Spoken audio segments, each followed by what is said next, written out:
At the patently obvious, Madam Speaker, I am rising today to speak, and to speak, and to speak for the people who have no voice, the people who have been silenced for too long, the quiet ones, the ones who toil away to pay their bills but have no means to pay any longer. They're the ones that cannot hire lobbyists to make their voices heard in the halls of power. They have no connections to get their concerns in the headlines of the newspapers. But they are the quiet ones who do the nation's work, who carry the country on their back. They are the ones who rise when it is still dark and work until it is dark again. But lately, for them, it has felt like nothing but darkness. In this period of difficulty, everything feels broken, and the government is broke. These are the people who skip meals because they cannot afford the price of food. These are the people who quietly go to food banks because they know it is the only way they will have a chance to feed their children. These are the 33-year-old men and women who did everything we asked them to do, worked hard, paid off their bills, had a job or two or three right through university, and yet still cannot afford a home and have calculated that they will never be able to afford a home because prices are too high and rates are too burdensome for them ever to do so. So when the Prime Minister rose today to complain that I would be on my feet for hours and hours at a time to block his latest assault on the paychecks of these quiet, patriotic, working people, let me inform him that I was not deterred. I will speak for those people who cannot speak for themselves because they're too busy carrying the nation on their backs. Je me lève à la Chambre des communes aujourd'hui pour parler, oui, pour parler au nom des gens qui ne peuvent pas parler pour eux-mêmes. Pourquoi? Parce que la lourdeur de l'État sur leurs épaules est trop difficile. Je parle des mères monoparentales qui ne mentira pas parce que c'est la seule façon de pouvoir payer les épiceries pour leurs enfants. Je me lève à la Chambre des communes aujourd'hui pour parler des camionneurs qui travaillent 7 jours sur 7, qui ne voient même plus leurs enfants parce que c'est ce qu'il faut pour payer les factures. Je me lève pour le 9 sur 10 jeunes Canadiennes qui disent qu'ils ne vont jamais pouvoir avoir une maison après 8 ans de ce Premier ministre. Je me lève à la Chambre des communes pour parler des contribuables qui ne peuvent plus payer une taxe carbone, une taxe que le gouvernement veut augmenter à 61 sous le litre. Madame la Présidente, je parle au nom de tous ceux et celles qui ne peuvent plus payer et qui ont besoin d'un voix à la Chambre des communes et finalement de l'action pour leur permettre de gagner une vie respectable, d'avoir une maison, de vivre en sécurité financière, une sécurité qui est menacée l'un jour après l'autre à cause de ce budget déficitaire et inflationniste, un budget qu'on va travailler et se battre pour empêcher, Madame la Présidente. But in order to understand where we go from here, we have to understand how we arrived in the first place. To understand the future, you have to understand the past. To know tomorrow, you have to know yesterday. Now, this is not a unique concept. In fact, I learned it from the great Winston Churchill. He was probably the most prescient statesman of the 20th century. We know that he predicted the ravages of the evil Hitlerian regime in the early 1930s, before many of his own countrymen had realized the risk that was gathering. He predicted in a 1931 essay that he wrote in Maclean's magazine, 50 years hence, he would predict everything from the iPad which he described as a device that one would hold in one's hand and talk to a friend on the other side of the world as though they were just sticking their head out the window to talk to a neighbor. He predicted that we would have wireless modems in houses. He used other words to describe them, but he described them with incredible precision. He described the fierce power of the atom. He even wrote back then, at the beginning of the 1930s, about how we would one day unlock the force of hydrogen as a fuel source, something that the government is celebrating as completely new as a concept here almost a century later. He said at Westminster College in Missouri that an iron curtain was descending across Europe, and at that moment described what would become known as the Cold War before anyone else was able to predict such a thing. Now, how was he able to see so far into the future? Well, of course, because he had been so capable of seeing into the past. He had written 58 volumes of Nobel Prize winning literature. And I see there's been an improvement on the government side of the, by the way. Big improvement, if only the cameras could see the very impressive people sitting there. He'd predicted all of these matters into the future because he had so completely understood the past. He wrote 58 volumes of Nobel Prize winning literature, almost all of it historical in nature, and because he understood history, he could tell where the future was going. He understood that our imagination is really just fragments of memory put together, and that we can have no imagination of what is to come without those fragments from the past. And so that is how he was able to see forward. And today, I will use the methodology that he actually gave, a kind of an IKEA instruction manual on how to tell the future. It would be like a pocketbook for every fortune teller. And what he said is that there are two ways you can predict the future. One is to look at where you are, where you were, and you can project to where you will be. It is obvious this method is based on trajectory. The second way is that there is something called the cycle of history. The things that have gone around and around again will come around and around in the future. Now, Madam Chair, I'm going to use both of these methods to foretell where we are headed, and unfortunately, to deliver some dark warnings about the perils that accumulate in front of our eyes if we do not change course and do so very quickly. So let us start with where we were, where we are, and where we're headed. And Madam Speaker, I start by pointing out that only 8 years ago, the average cost for a house in Canada was $450,000. The average mortgage payment, a mere $1,300 or $1,400. The average rent, $900. But unfortunately, because the government has unleashed a torrent of government spending, they have doubled the national debt, increased the size and cost of government, delivered us a 40-year high in inflation, all of which has doubled housing prices, doubled rent, doubled monthly mortgage payments, and doubled the necessary down payment needed to buy a home. How did we get here?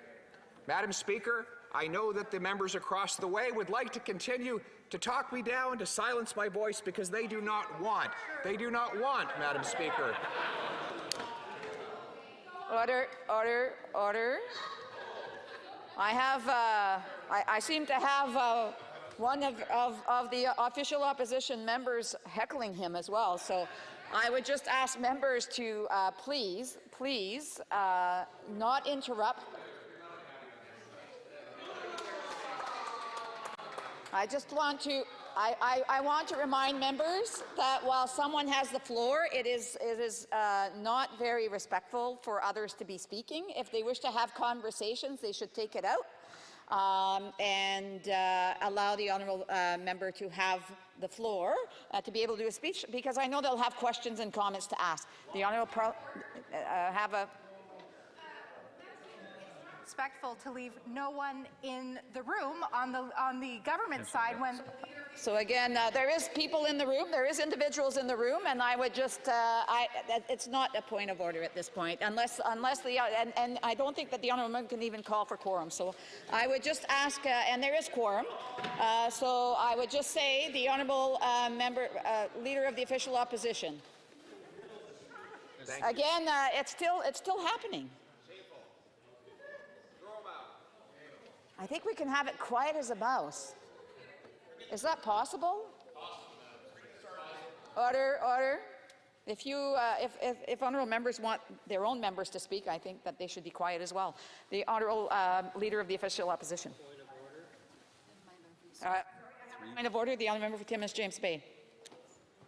Yes, Madam Speaker, I've been in the House many years, and I've always enjoyed the leader of Stornoway's stunts, but are we actually saying that there's going to be historical precedents, that they're upset that nobody bothers to listen to them? Is that literally a point? It's not a point of order. It's a point of debate. So, again, order. The honourable leader of the official opposition. Thank you, Madam Speaker.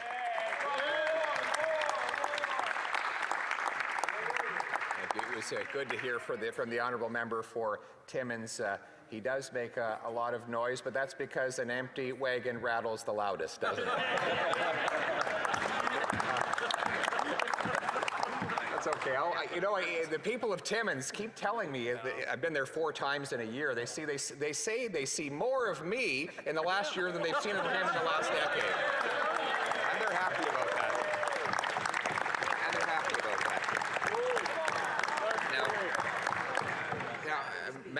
Madam Speaker, over the last 8 years, we've seen a massive, possibly unprecedented mounting of both public and private debt. We have to understand where we were, where we are, in order to understand where we are going. In the last 4 years, the government has doubled our national debt. That's at more than $500 billion of new debt. The Prime Minister has added more debt than all previous Prime Ministers combined. Now, he will be quick to point to many different excuses that have caused this run-up in our national debt.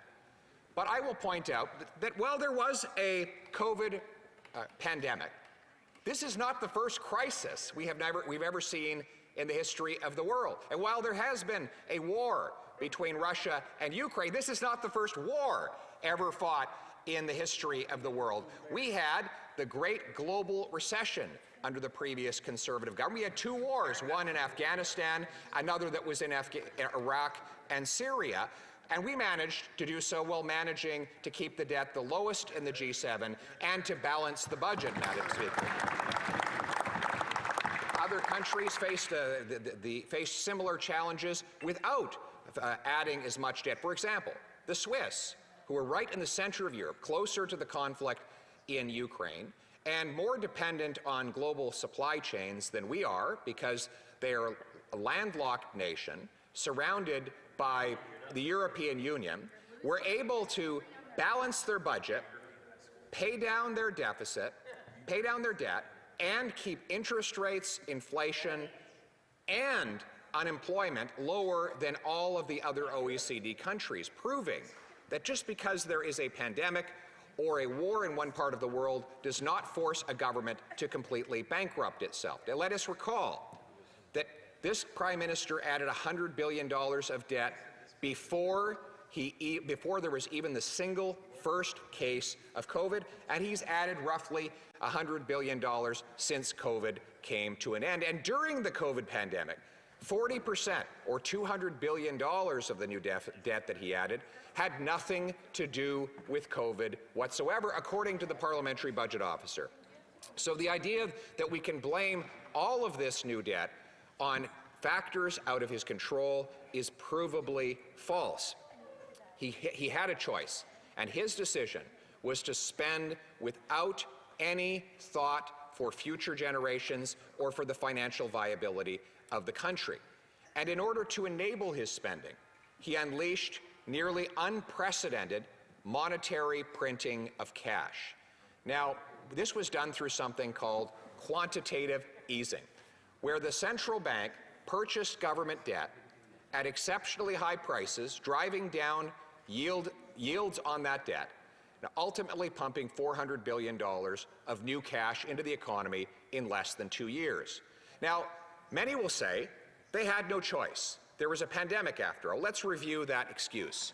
One, the pandemic did not bring a liquidity crunch. In fact, the economic phenomenon of the pandemic was that people had more cash than ever before, but they were banned from spending it. The problem was not the lack of cash, as had been the case in the previous great global recession.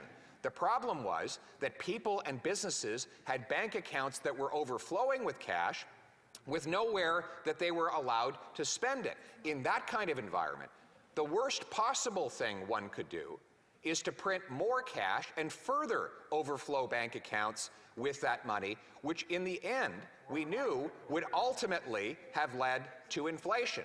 And during that run-up of the size of our monetary base, of that money printing, the Minister of Finance, always looking for the trendiest new slogan that would win her applause in Davos or in Brussels or at some other international symposium, said that all this cash that was filling up bank accounts was like a, quote, preloaded stimulus, you know, something that could be unleashed to revive a dead economy. Of course, the economy was only dead because governments had shut it down, not because there was a lack of cash with which to facilitate commerce.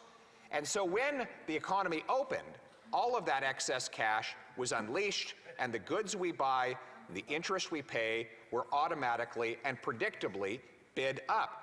Now, we do not fault the government for having created programs to pay people's bills while governments locked them down and prevented them from paying their own. Where we did object is to the government giving out $2,000 a month payments to prisoners, to dead people, to teenagers who didn't have that kind of money before the crisis had occurred, and in many cases had no jobs at all. We objected to them continuing to pay out these benefits well after there were more than 1 million vacant jobs. In other words, we were paying people not to work while there were 1 million vacant jobs they could have been filling, simultaneously driving up unemployment and job vacancies, an unusual coincidence of achievement, or in reality, negative achievement in the use of this policy. Now, Mr. Speaker, Madam Speaker, the reality is that we warned them at the time that if they did not restrain themselves, that this would lead to a crisis. It would start with inflation and be followed up by an interest rate increase. Now, this was not based on some invention. I would love... Point of order. Sorry. The members on the other side are speaking even louder than he is. I'd ask that they show us just... Point of order from the Honourable Member for Calgary Forest Law, and I do want to remind members again to please ensure that if they want to have conversations, to please take them out, to allow the Speaker to be heard so that people, MPs, can be ready for questions and comments. The Honourable Leader of the Official Opposition. Thank you, Madam Speaker. And I know that the Liberals across the way would love to silence my voice. They want to silence Canadians by censoring the internet. They want to bring their woke censorship ideology to university campuses. Order. The Honourable Parliamentary Secretary knows full well that he should be role model and should not be a role model to its members and should not be disturbing, making any disturbance while someone else has the floor. I would ask him to put his eyeglass piece away as well. Order, order, order. I'm sure we can get through this evening to run. It would be beautiful if we could run through this evening smoothly. I got a feeling that's not quite going to happen, but I'm going to try. So again, I want to remind all members, if they want to have conversations, to take them out. Order. Even when I'm speaking, I think I deserve the respect of this House.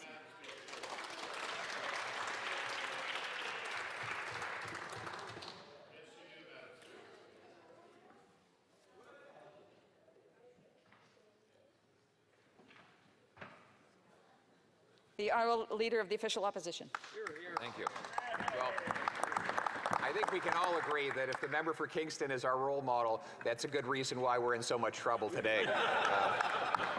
Now, Madam Speaker, the spending that has led to the inflation was utterly predictable, but its consequences have been utterly devastating. The obvious is by looking at the lineups at food banks across the country, which in many cases actually go many blocks down the street and around the corner. There are the cases of the young people who now estimate they'll be in their 50s before they'll be able to move out of their homes. These are not anecdotes. Just the other day, one prominent financial institution estimated that if you are earning $250,000 as a family, it will take you 25 years in Toronto to save up for a down payment. It used to be that 25 years was the term it took to pay down a mortgage. Now it takes that long just to get a mortgage, Madam Speaker, to illustrate the immense contortion that our economy has suffered. This is not without notice around the world. The IMF now says that Canada has the economy that is most at risk of default crisis out of all the countries in the advanced and developed world.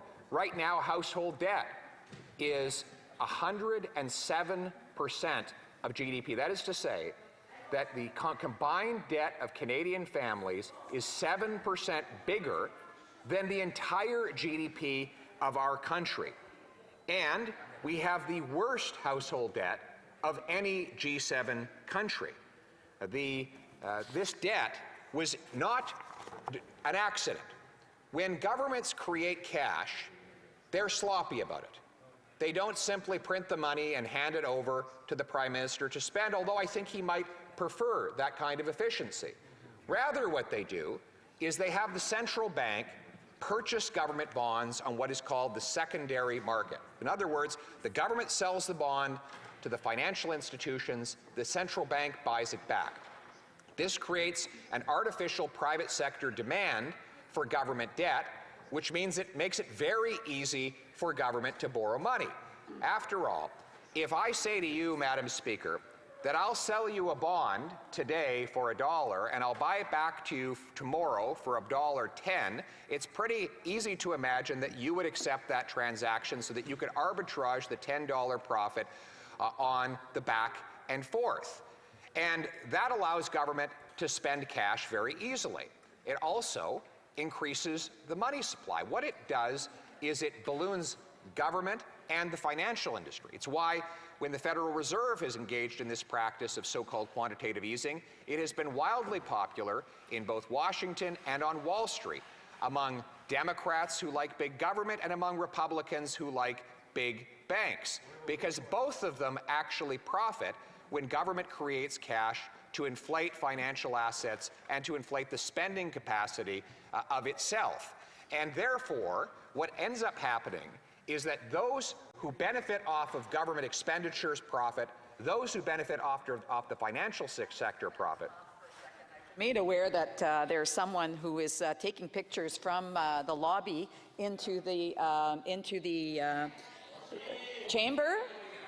So I'm going to ask one of the clerks to just go over there and ask anybody who's been taking pictures from the lobby into the chamber here to delete those pictures. And so I want to remind members that they're not to be taking pictures whether they're in the House or in the lobby into the House. If they want to take some pictures, they can take pictures from the TV. So I just wanted to indicate that, and I'm hoping that someone will take care of that. L'honorable député de Mégantic-L'Érable, un point d'ordre. Oui, Madame la Présidente, on a juste entendu une députée du gouvernement présentement nous dire directement à nous qu'elle avait pris une photo en cette chambre. Je lui demande donc de l'effacer puisqu'elle a été, et tout, nous en avons tous été témoins. Donc je lui demande d'effacer la photo de son appareil, s'il vous plaît.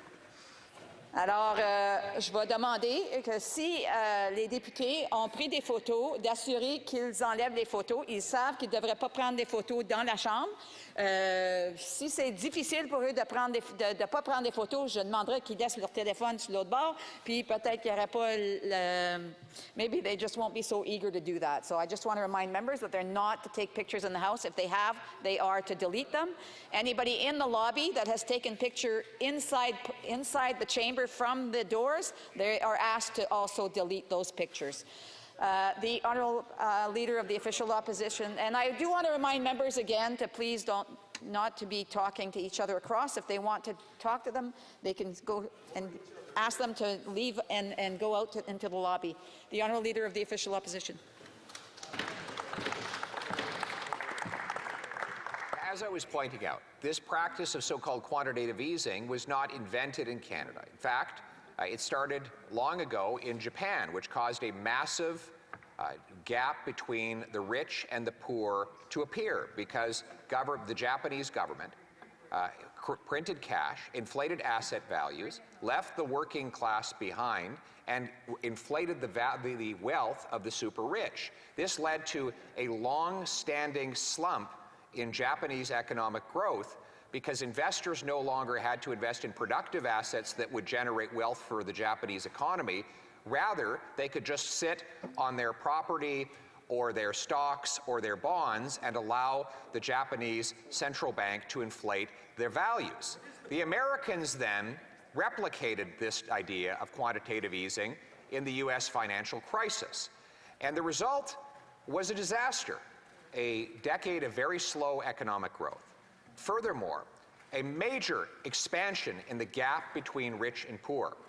Because while the working class in America was losing its jobs to automation and outsourcing, they weren't enjoying any of the lower prices that those competitive forces should have provided because the central bank was neutralizing cost savings by inflating the cost of living in printing cash. We saw a massive explosion in the wealth of Wall Street and Silicon Valley, while the working poor in industrial states like Pennsylvania, Ohio, and elsewhere found themselves more and more disenfranchised. Their wages were going down, and yet their prices were going up. And they looked around at incompetent CEOs and other financial sector insiders, the same ones who had caused the US financial crisis, not going to jail where they belonged, but rather getting richer and richer and richer. And therefore, they came to believe that the system had ultimately been rigged against them.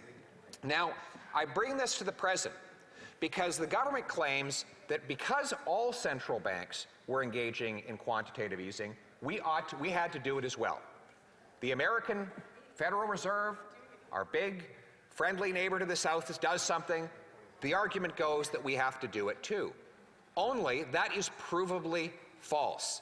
In the 2008-2009 financial crisis, the American government printed cash to buy government debt. They did something called quantitative easing. In Canada, we did not do that. Our government signaled to the central bank that it would not be authorized to participate in fiscal policy by printing cash to buy government bonds. Yes, we ran small, temporary deficits to get through that financial crisis, but we did it by borrowing real money, not by printing cash. And that's why we were able to rebound faster than the Americans, to have lower unemployment, to be the last into the recession, the first out, and never to have inflation above 4%. We were back to our inflation target in a year. That proves that we did not need to do what the Americans did, just as our mothers taught us. Just because your friends are jumping off a bridge does not mean you have to do the same. And we know that the Swiss did not print cash during the COVID crisis. Rather, they used real money, and when they ran deficits, they borrowed real money. They quickly returned to balanced budget, and the result was the lowest unemployment, the lowest interest rates, and the lowest inflation, despite the fact that their European neighbors all had massive inflation crises because their central bank in that continent had behaved differently. All of these experiences are laboratories to demonstrate the folly of this government's actions. Folly that I called out on the floor of this House of Commons as early as the fall of 2020. when all that cash was moving into our economy and beginning already to inflate the cost of living. Already, core inflation was rising and starting to break above the 2% target. But yet, they continued and continued and continued when it was clear that there was... I have a point of order. The Honourable Minister for Seniors. Nobody was Thank you, Madam Speaker. Madam Speaker, an agreement could not be reached under the provisions of Standing Order 78-1 or 78-2 with respect to the second reading stage of Bill C-33, an act to amend the Customs Act, the Railway Safety Act, the Transportation of Dangerous Goods Act 1992, the Marine Transportation Security Act, the Canada Transportation Act, and the Canada Marine Act, and to make consequential amendment to another act. Under the provisions of Standing Order 78-3, I give notice that a Minister of the Crown will propose at the next sitting of the House a motion to allot a specific number of days or hours for the consideration and disposal of proceedings at the said stage. Thank you, Madam Speaker. Hear, hear. Resuming debate, the Honourable Leader of the Official Opposition.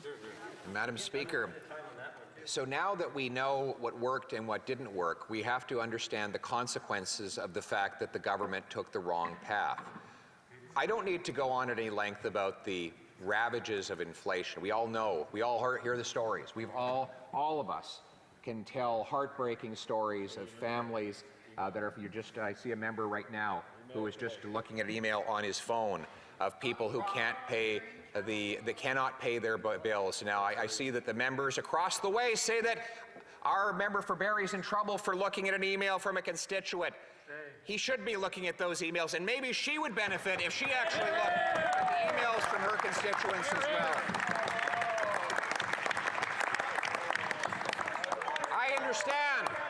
I understand that if she were to do so, that it would be a great burden on her personal guilt.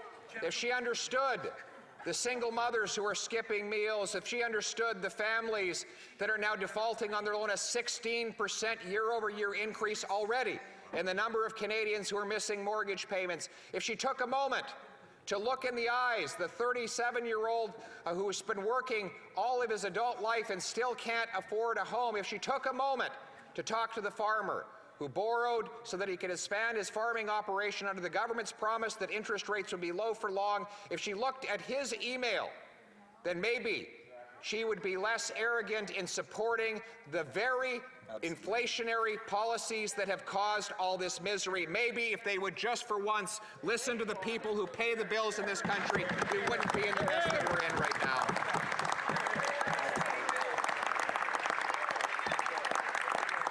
And this was also predictable. The great Nobel Prize-winning economist Milton Friedman said, and I quote, "Inflation is taxation without legislation. Inflation is always and everywhere a monetary phenomenon in the sense that it is and can be produced only by a more rapid increase in the quantity of money than in output. Central bankers always try to avoid the last big mistake. So every time there's the threat of a contraction in the economy, they'll overstimulate the economy by printing too much money. The result will be a rising roller coaster of inflation, with each high and low being higher than the preceding one. Rapid increases in the quantity of money produce inflation," said the greatest expert on monetary economics in the history of the world, so recognized by the Nobel Laureate Committee, the great Milton Friedman. Or there's Thomas Sowell, one of the greatest economists ever. He said, "It is a way to take people's wealth from them without having to openly raise taxes. Inflation is the most universal tax of all." The first lesson of economics is scarcity, he said. There is never enough of anything to satisfy all those who want it. The first lesson of politics is to disregard the first lesson of economics, said Thomas Sowell. And the great Hayek said, "With government in control of monetary policy, the chief threat in the field has become inflation. Governments everywhere and at all times have been the chief cause of the depreciation of the currency. Though there have been occasional prolonged falls in the value of metallic money, the major inflations of the past have been the result of governments either diminishing the coin or issuing excessive quantities of paper money. A great many of the activities which governments have universally undertaken in this field and which fall within the limits described are those which facilitate the acquisition of reliable knowledge about the facts of general significance. The most important function of this kind is the provision of a reliable and efficient monetary system, something this government has failed to provide. And furthermore, the great Frédéric Bastiat, and the philosophe français, he had said, money serves only to facilitate the transmission of these useful things from one to another. When legislators, having ruined men by war and taxes, persevere in their idea, they say to themselves, if the people suffer, it is because there is not enough money. We must make more.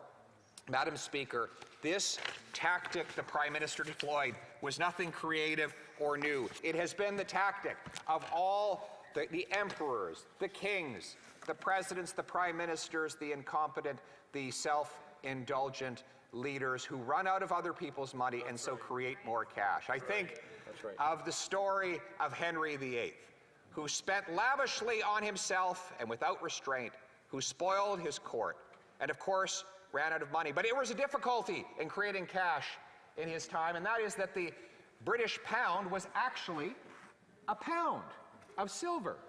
And when you run out of silver, you run out of the ability to make money. So he had this coin, a silver coin. What was he going to do? How could he create cash when it was created by silver? And he had no more silver left. He'd already spent all of the silver. You know what he did? He had his smelters melt it down and remint it with copper on the inside, a tiny little layer of silver on the outside. And then he could multiply the number of coins almost without limit. I know that you're anxious to hear the rest of the story. So I do want to remind members, I know that they may be very interested in the story, but I don't think that they should be chatting between each other at this point, or trying to answer some of the questions that the official leader of the opposition is asking during his speech, because it's not quite time. But I just want to remind members to please afford the Speaker the respect that he deserves. I'm sorry. I want to also remind members, and not to refer to other members by their names, but I didn't recognize anybody, so I would just say that, aside from the person who has the floor, I would ask members to please be quiet. If they're having a hard time doing that because they're sitting together, I can do what teachers do and separate them. So, the Honourable Leader of the Official Opposition.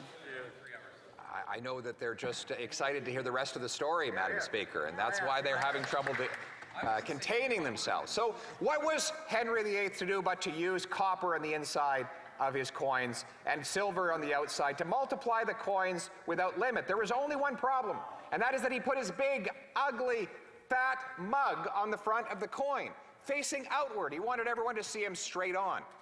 That meant his nose protruded, and his nose would rub on the inside of pockets, and that silver would rub off, and then you would see the red nose. And every time an Englishman pulled out a coin and saw a silver coin with a big, ugly red nose in the middle of it, they knew they had been robbed of the real purchasing power of their money, and that old Copper Nose had stolen from them again. That was an illustration. By the way, the money supply in that period increased by 80%. Guess how much prices went up in the same time period? 80%. He wasn't the most creative, though. The House Leader knows. He's the most ambitious student in the lecture hall today.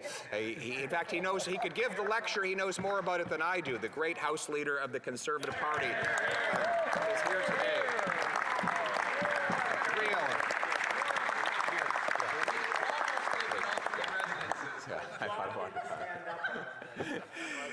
But he was not, you know that Henry VIII, despite his creativity of his copper coins, was not the most creative at all. I would say that Dionysius was even more creative in generating new cash. Dionysius was, let me tell you about Dionysius, then you can tell me about Diocletian afterwards. Dionysius was a Greek ruler of the island of Sicily. Yes, the Greeks at one time ruled Sicily. I know it's now Italian. You don't have to tell me that. I know that. But back then it was Greek. And Dionysius could not control his spending either, just like Henry VIII. He would run out of money. So he sent his men out to take all of the jewelry off of the statues of the gods so that he could sell them off, saying that they were merely loans that had come from the gods above, Madam Speaker.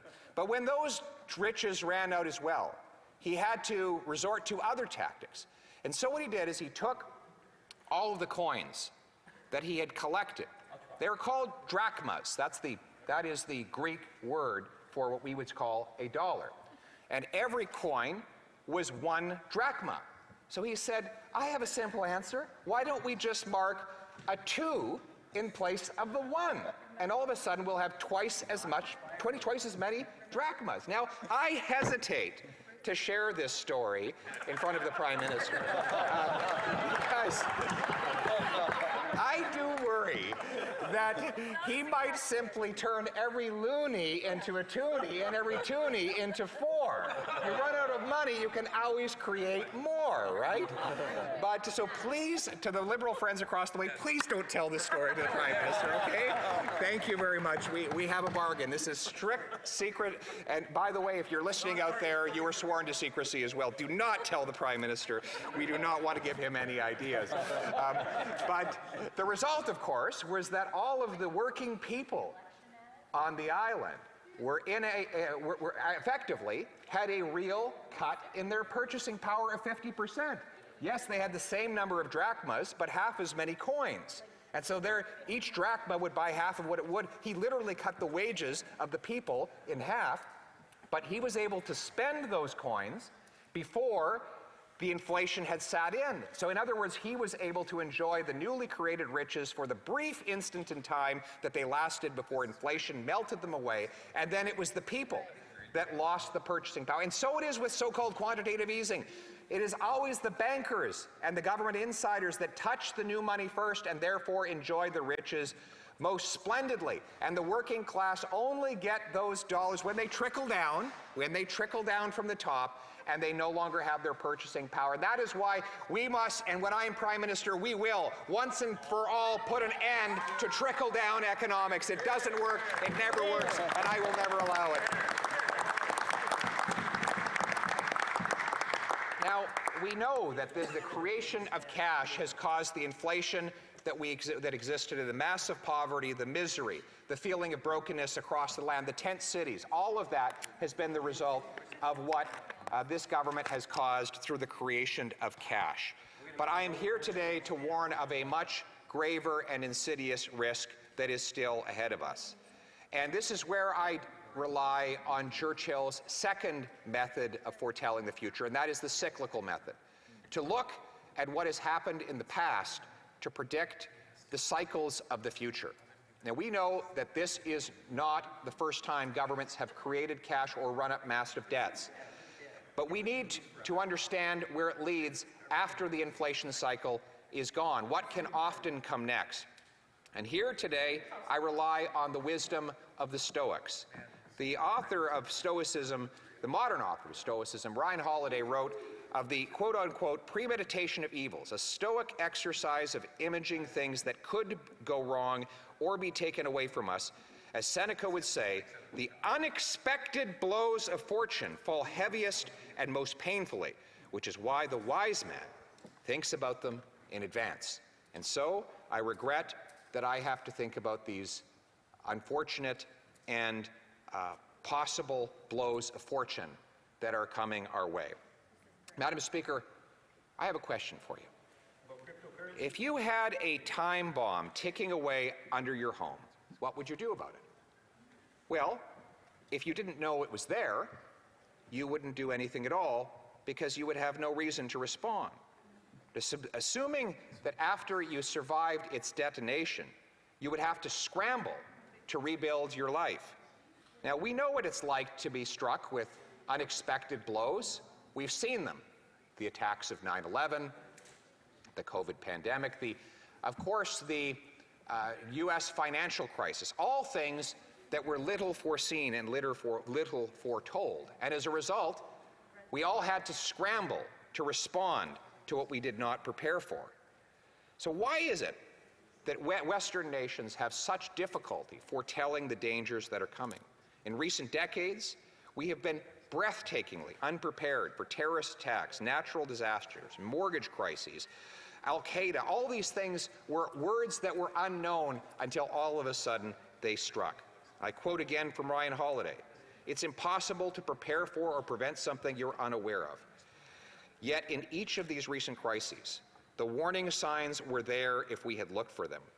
If we had only listened to the ticking time bomb, we could have found that bomb and detonated it before it diffused it before it detonated, saving the world untold misery. Now a new danger gathers in this country. It is the growing probability of a debt crisis. Here is the simple math, Madam Speaker. When governments and their people amass a total stock of debt that is bigger than 3 times bigger than the size of their economy, they become predisposed to experiencing massive debt crises. I regret to report to the House of Commons that some feedback from the honourable, from the government side, and I would ask them to please be respectful and to please be quiet. The honourable leader of the official opposition. I regret, Madam Speaker, to inform the House that while history shows that countries where the debt is more than 3 times the size of the economy have a strong propensity toward debt crises, according to S&P, Canada's total public and private debt is now 474% of GDP. That includes government debt, household debt, business debt, and financial sector debt combined. This makes us the second most indebted country relative to GDP of any country in the G7, with only Japan being worse.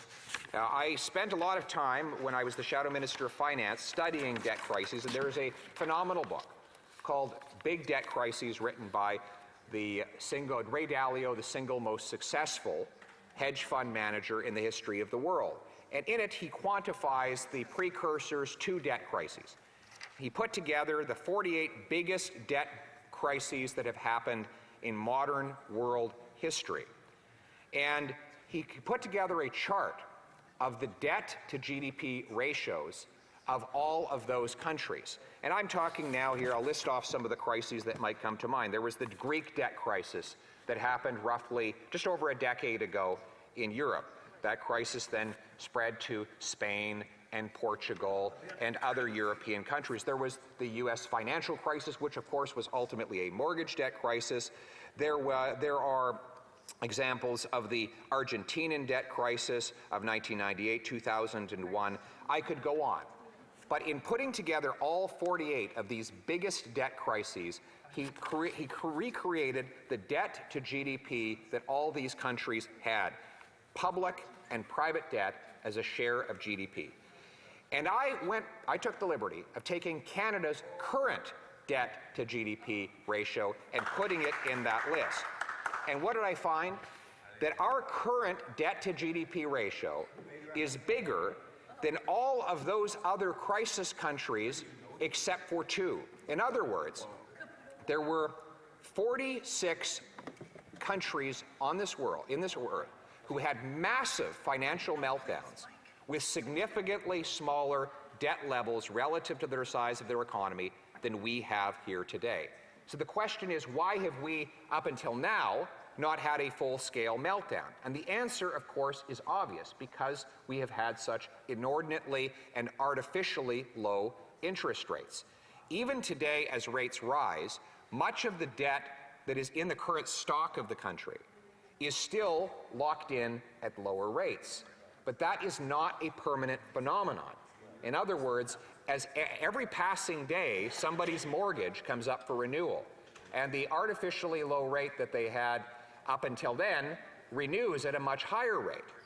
And this is the fundamental risk we have. The same goes for government debt. Some of it is locked in at lower, earlier rates. But governments have mortgages. Bonds are just mortgages. They are just varied terms. Some of these mortgages are 90 days. Some of them are 30 years.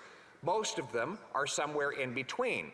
But all of them at some point come up to renewal, and when they renew, they do so at the rates that are present when the renewal occurs. And slowly but surely, that is happening already. Where do we manifest the higher rates? Well, ironically, in the Bank of Canada itself, because the bank purchased government debts and government bonds when rates were low, and is therefore collecting a small yield on those debts. But how did it purchase it? By depositing money in the central bank's accounts of financial institutions who sold the bonds back to the bank. Now, those deposits are receiving the policy rate of interest that the central bank pays out, which is now 4.75%. So in other words, the Bank of Canada has bought government bonds that pay out 0.6% and paid for it with deposits that they now have to pay out 4.75% on. So our central bank is losing money every single day. In fact, the central bank, were it not backed up by the government, would be bankrupt today because its liabilities are worth so much more than its assets. This is a very unusual situation, but it is a precursor for what everyone else is facing. I ask you, Madam Speaker, what happens in the year 2026 when all of the mega mortgages that people took out 5 years before at artificially low rates with artificially high home prices all come up for renewal, and the rates are 3 or 4 times higher than the families have been paying up until that time? All of a sudden, we are going to have hundreds of thousands of people renewing their mortgages at the same time at an increase of interest rates of 3 or 4%. That is not a 3 or 4 percentage point increase. That is a 300% increase, because 4 is actually 300% higher than 1. The artificially low rates then create a multiplying effect when they collide with newly and real higher rates. So imagine then that you have hundreds of thousands of people who can no longer make their monthly payments because they've gone up by $1,600 a year, and because the average family $1,600 a month, and the average family only has $200 extra in their bank account. They're now paying $15,000 or $16,000 more per year in interest on their mortgages, all at the same time. So what do they all think to do? Sell. What else are you going to do? You can't afford the place anymore. You can't pay for it. So what do? You sell. And what if everyone else is selling? Then all of a sudden you have a fire sale. Now, furthermore, who's going to be around to buy? Are other people going to be able to come forward and pay 5 or 6% mortgages on $1 million homes? Of course not. So you will have a preponderance of sellers without buyers to match them. And then what happens? House prices. There is no guarantee. No. Questions and comment time. I would ask the Honourable Parliamentary Secretary to hold off until it's time for questions and comments. There's still a little while for that, so I would just ask him to be patient. The Honourable Leader of the Official Opposition. That was an unusually helpful comment from the member across the way. Yeah. He says there's no guarantee that interest rates will be that high when people are up for renewal. There's no guarantee I'll get into a car accident, so why should I wear a seatbelt, Madam Speaker? There's no guarantee that the plane can't land itself, so why can't the pilot just have a nap while the flight is in course? There is no guarantee that I'll die if the parachute doesn't open, so why don't I just forget to pull the cord? You know, that is the kind of logic we get from the other side. It's so ridiculous. And we wonder why we're in such a mess. Oh my goodness. You know, There's no guarantee the house will get robbed, so why bother locking the door, right? Like, why would we, there's no guarantee I'll get into a car accident, why buy insurance, right? Like, why would we mitigate against any risk? Because there's no guarantee that risk will manifest itself into any mal, right? That is exactly the kind of mentality that is getting us into this trouble. He's saying, because there's no guarantee that things will go wrong, we should do nothing to protect against it going wrong. That makes, what would I do? Well, he asked me what I would do. I've been telling them what to do for the last 3 years, and if they had listened, they wouldn't be in this mess that they're in today.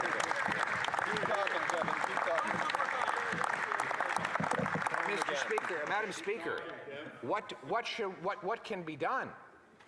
Obviously, we have to find a way to bring rates down before those mortgages come up for renewal. And we know, as I said earlier, why do the rates go up in the first place?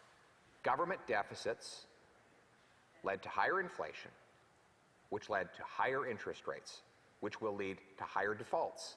So, how do you reverse that? You bring down the government deficits so that you can bring down the inflation, which allows the Bank of Canada to bring down interest rates, which will allow us to bring down the defaults. So that is my IKEA instruction manual for the honourable member today. You know, and so that is obviously what we need to do to avoid the crisis that is ahead of us. But make no mistake, this is a crisis, and it is one that is coming quicker and quicker. It is like a train that is coming down the track, and if we do nothing to prepare ourselves to get off the track now, we will face that very real threat. Now, the member across the way might say, oh, debt crisis, who cares? That's something accountants and economists will fray about. They'll wring their hands, and there'll be discussions on business channels about what that means. Why should anybody really care? Well, let me tell you, Madam Speaker, that a debt crisis is a massive humanitarian crisis. The human toll of debt crises are staggering. They produce massive unemployment, which leads to increased depression, suicide, alcohol, opioid addiction, overdoses, and other miseries that we're already beginning to see. Two Harvard economists who studied over 800 years of debt crises, Kenneth Rogoff and Carmen Reinhardt, found that debt crises typically bring a 35% decline in house prices, leaving people with mortgages that are worth more than their homes. On average, GDP falls 9%.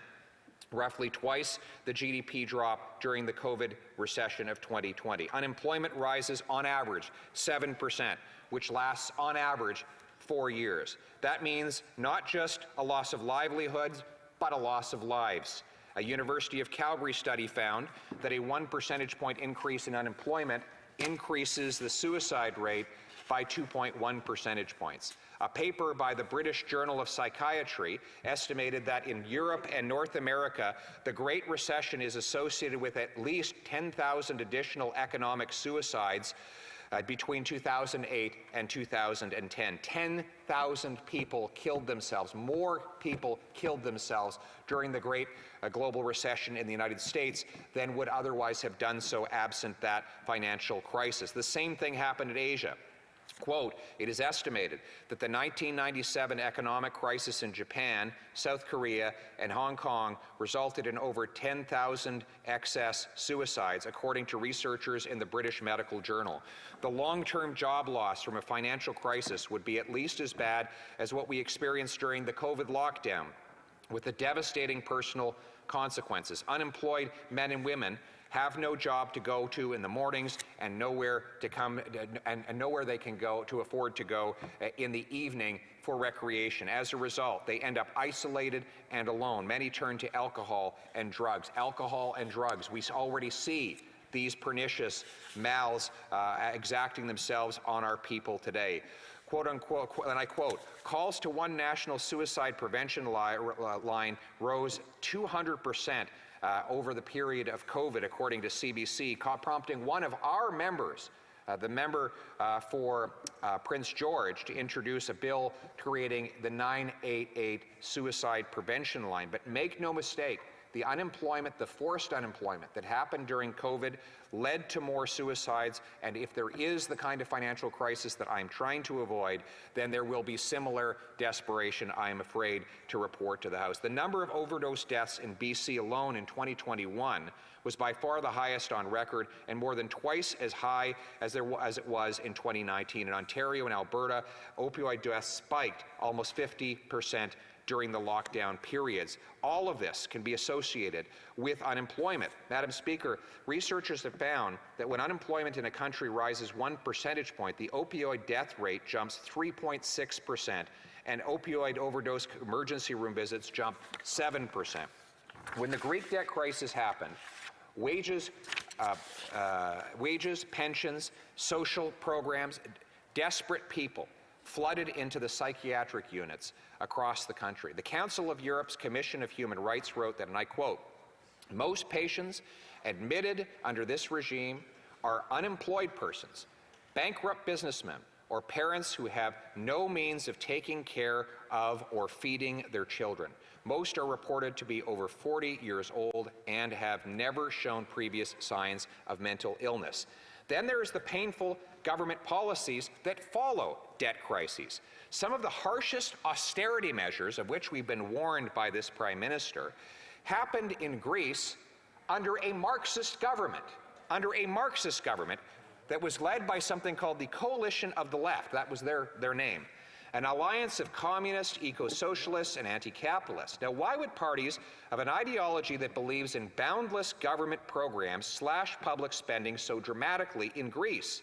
Well, for the same reason that the federal Liberal government slashed health care and 45,000 public servant jobs in the 1990s, and the same reason that the Saskatchewan NDP, a party that credits itself with inventing Canada's Medicare program, shut down 52 hospitals in Saskatchewan in the 1990s. Why? They ran out of money. That is what real austerity is, when you run out of money. And that is the result of major debt crises like the one I'm trying to warn against right now, which proves that debt crises actually don't care about ideology. Numbers are not partisan. Merciless mathematics trump political philosophy in a debt crisis. When the money is gone and no one will lend more, where the funds have exhausted, then how do you pay the wages of the public servant, the pensions of the retiree, the hospital bills, the schools, the food, and other essentials? As Pythagoras said, numbers rule the universe. Austerity is almost never a choice. It happens when irresponsible governments like that one over there make it mathematically unavoidable. Those Harvard economists, Reinhardt and Rogoff, also found that financial meltdowns cause government debt to further explode, an explosion within an explosion, a crisis on top of a crisis. That is why it is always most humane to protect the country's finances in advance to avoid the need for austerity. And that is what we as Conservatives do. We protect the finances, not just so that an accountant can be happy with the balance sheet, but because we care about the health care and the education and the social safety net that we desperately need to protect.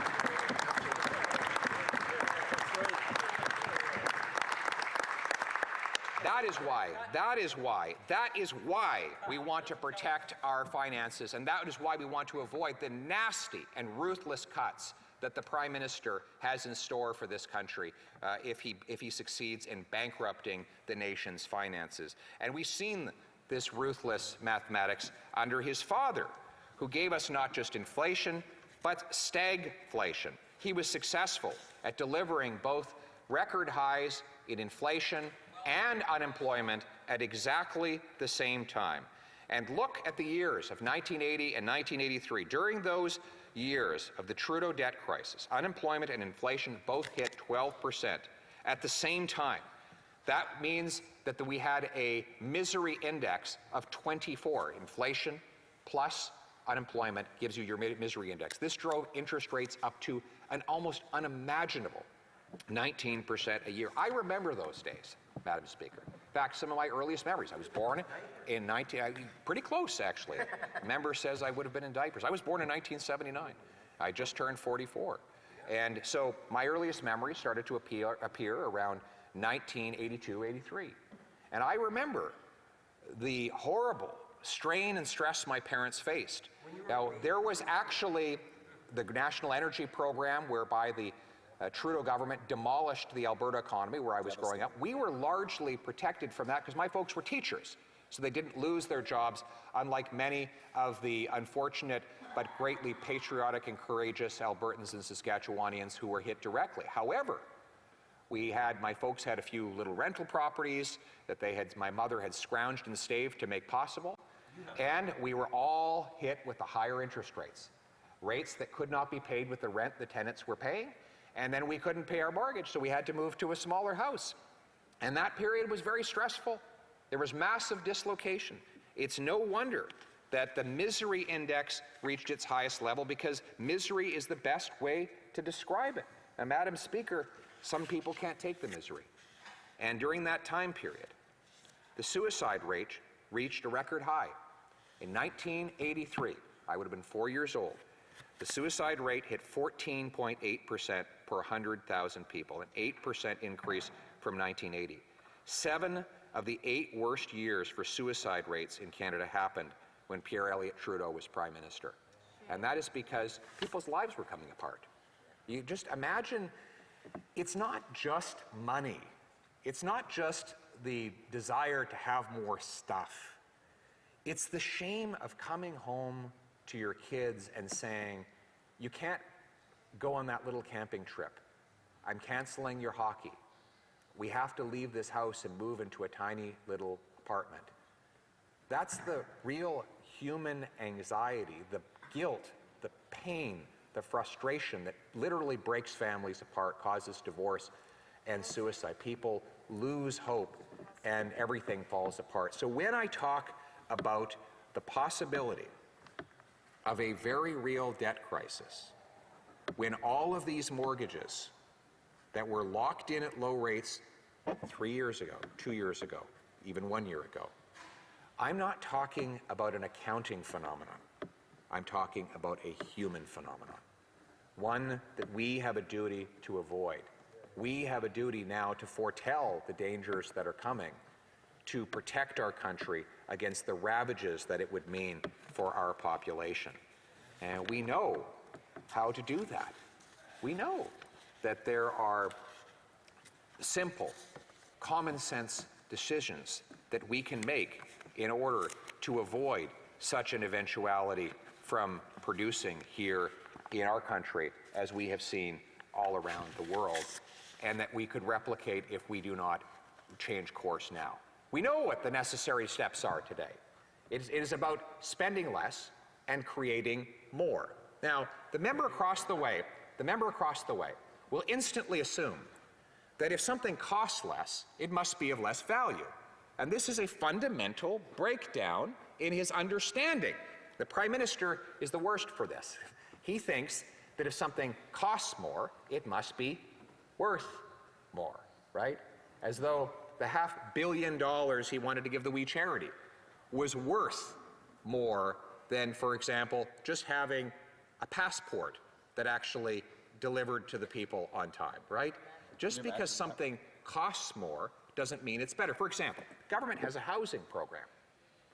They've spent $89 billion on it. In fact, the #1 bragging point they have is that their housing plan is really expensive, right? It's like you could almost imagine a restaurant running advertisements. Come dine with us. We have terrible ambiance, the service is garbage, the food is rotten, it might even make you sick. But guess what? It costs $1,000 a plate, and therefore it must be the best because it is the most expensive. Now, take this, let's take this back into the government realm. So when I was employment minister, we had a program, which I believe is still in place today, to help people, visually impaired Canadians, read books by sending them CDs with the books on them. And they could then put them in their computers and they could hit play and listen to them. And one of my constituents was she was actually capable of listening to books at 4 times the speed because she had trained herself. To the rest of us, it would sound like gibberish, but she was able to, she had trained herself to speed read using audio players. It was a wonderful program. But the Canadian National Institute for the Blind came to us and said, there's one problem. We don't use CDs anymore. So you don't have to pay Canada Post to ship these CDs to our house. We've come up with a technology that will allow the Canadian government to simply pay the cost of having radio personalities go into an audio room and record the book, and then we can send them as audio files, particles of light through cyberspace, and people can read the book without having to have a cassette. Now, it turned out this reduced the cost of the program by about 80%. And furthermore, we signed a deal with the other countries who have the same English-speaking and French-speaking books as we have. We said, we'll waive copyright on all of our recordings, and all the authors will agree to waive copyright if you do the same. That way, you can give all of the books you have to us, and we can give all the books we have to you, and therefore, everyone will have more books, and because there's no longer a physical copy of any of these books, we're going to I think we increased the number of books by something like 500,000 all of a sudden. Now, the cost of the program went down by 80%. Using liberal logic, they would say, this is a savage cut! How could you do such a thing? Even though it meant more convenience, more books, and faster turnaround and customer service for the people, right? Just because it cost less doesn't mean it wasn't worth more. This is common sense, right? This is common sense. Think about it this way. We've had these arguments with the Prime Minister. He says that my time as housing minister was no good because I didn't spend $89 billion on housing. Yeah, but housing cost half as much. When I was housing minister, the average mortgage payment was $1,400. The average rent, $900 for a single bedroom. The average needed down payment for a house was $22,000. Now it's double, double, and double. But the Prime Minister would say that his is a success. Because even though 9 in 10 young people believe they'll never be able to afford a home, he has the most expensive program for housing in Canadian history. Therefore, it must be the best. There you go. He thinks that the price is equal to the value. There is a difference between value and cost, a distinction that this government never makes. And that's why they have spent so much to achieve so little. How can we organically impose discipline on government to ensure that it gets more for less? Well, one way is to impose the simple law of nature called scarcity. Every creature in the universe, every bird in the trees, every fish in the sea must live with the law of scarcity, maximize use of scarce resources. This or that, not this and that, or find a bargain on this and that, right? You know, the single mother who wants to build a new porch, she might pass up on the vacation. Or she might go to the local lumber yard and see if she can get a bargain on the lumber to build the porch for a lower price, and maybe get a bargain on kids' camp so that she can do both.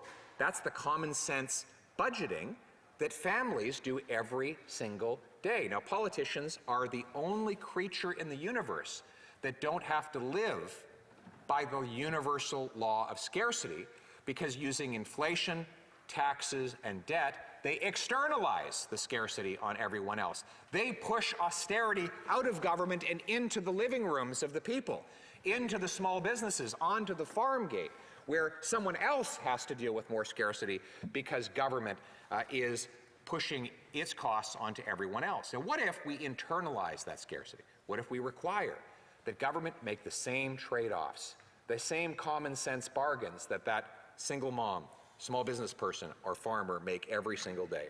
What if we passed a common sense law called the dollar for dollar law that requires a politician to find $1 of savings for each new dollar of spending? Sure, you have a bright idea, yeah, you can. Common sense. Common sense. Common sense. Common sense. I promise, by the way, to be conservative in my remarks if you promise to be liberal in your applause. That would make it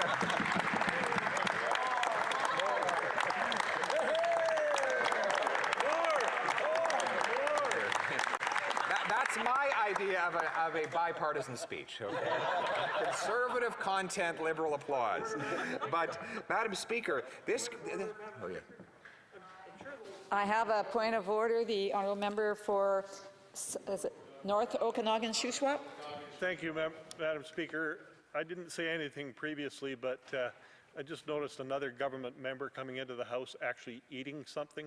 And as we all know, especially these members that have been here for a long time, we're not allowed to eat in the House glasses of clear water. If you could. I do want to remind members not to eat in the House. From what I understand is the member was finishing up what he already had in his mouth, so he didn't have it physically in his hand, but I do want to remind members that they're not to be eating in the House. The honourable order. Now it's becoming a little bit of a debate or discussion, and I would just ask members that let's let the official opposition leader finish his speech. The honourable leader of the official opposition. Thank you, Madam Speaker. The member across the way accused one of our MPs of sleeping during the remarks. What he doesn't understand is that was mindful meditation. Okay? Mindful meditation. That's all good. I would ask the leader of the official opposition to stick to his speech and not to what is going on in behind him or trying to have a conversation with the honourable members. The honourable leader of the official opposition. Thank you, Speaker. And I will obey your edict and stick to my speech. And I was speaking about the common sense idea of a dollar for dollar law. Now, I would love to be the originator of the law, but actually it came into place during the Clinton era in the United States of America. You'll recall that during that time, the American government had racked up massive debts. And so Congress passed this law. They called it the pay-go law, requiring the U.S. administration find a dollar of savings for every new dollar of spending. So what happened? Well, they balanced their budget for the first time in half a century. They paid off $400 billion of debt. And now we know that we're always told that when you balance budgets and pay off debt, the Liberals say, well, that will just shrink the economy. Actually, the economy underwent one of the most spectacular expansions in American history, with unemployment dropping to its lowest level in the post-war period. Inflation stayed low, and the American government was able to restore its solvency and its financial foundation. Bad news is that when the law lapsed, the U.S. government went right back into deficit and has not emerged ever since. So why is that?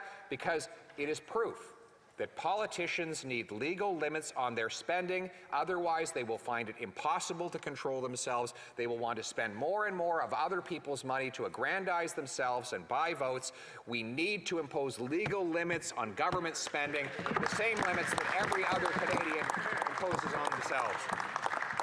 But that is one common sense idea that would cap the cost of government while the economy and the taxpayer catch up. The solution is not only to control spending, but to ensure that the size of government grows more slowly than the size of the private economy. We know that all prosperity flows from the production of goods and the free exchange of product for payment, investment for interest, and work for wages. That is the miracle of the free market economy. And let me talk a little bit about this incredible miracle. You know, I was in a coffee shop the other day. I walked up, bought a cup of coffee, and paid for it, and I said, thank you. And you know what the lady said back to me? Do you want to guess? She can't imagine. Well, it doesn't take much imagination. Some people would think that, that she would have said, you're welcome, thank you, you're welcome. That's the sequence we're taught as kids, thank you, you're welcome. But actually, what she said was thank you. You ever notice that? When you make a transaction, a purchase in the free market, it's never thank you, you're welcome. It's always thank you, the double thank you. Why? Because both participants in the voluntary transaction are better off than they were before, right? Each of them has something worth more to them than they had before the transaction occurred. If they didn't, they wouldn't have agreed to the exchange. If I have an apple and you have an orange, I want an orange and you want an apple. We trade, we're both better off, even though between us we just have an apple and orange. Why? because we each have something worth more to us than what we had before. And thus is the miracle of the free enterprise system, the voluntary exchange of work for wages, product for payment, investment for interest. It's voluntary, so we know that everyone entering into the transaction is better off because otherwise they wouldn't agree to do it. What's different about government? Well, every transaction is done by force. Everything the government does, even the good things, is done by the coercive force of taxation. A gun to the head, you cannot get away from paying the price. Even when government does perfectly justifiable things like funding a military, building a hospital, it has to force the money into the pockets of the people. And we all admit that some force has to be applied. But it is force. And we believe as conservatives that it should be the minimal amount of force and the maximal amount of freedom. You know, that's the fundamental difference, because when you're paying government taxes, it's done by coercion, and that's why no one writes thank you on their tax forms, right? Isn't that true? But shouldn't they? If it is just if it's just a transaction like me at the coffee shop, you're buying all these services off the government, shouldn't you just, wouldn't the Liberal tell you that you should be writing thank you because you're doing this wonderful transaction, you're getting back more from government than you're paying? Well, we don't know that because you have no choice in the matter. So every time the government creates a new program that purports to give people more than they paid for it, it has to impose it by force. And that can never be a relationship that favors the weak. Always in relationships of force, it is the powerful that benefit.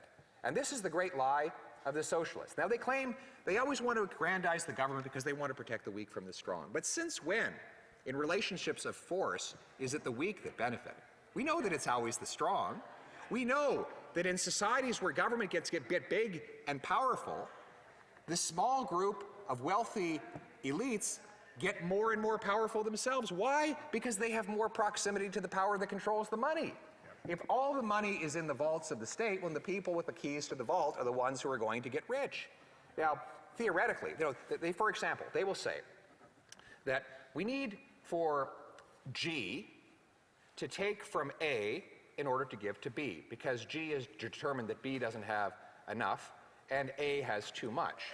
But what then happens? Well, then A goes to G and says, well, I want some back, so I'm going to make a donation to somebody who's part of G in order to get you, G, to give money back from B to A.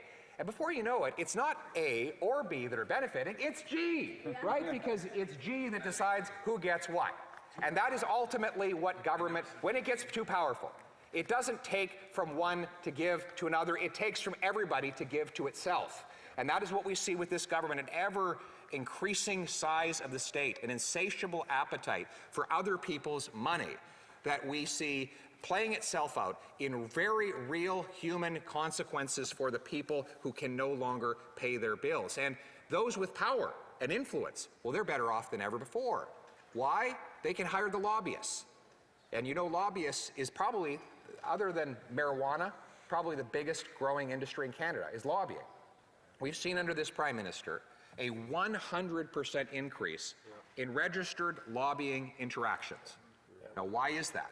Well, because businesses have judged that the way that you get rich is not by investing in a new product, but by investing in political influence. It's the best return on investment that you can get anywhere in the Canadian economy today.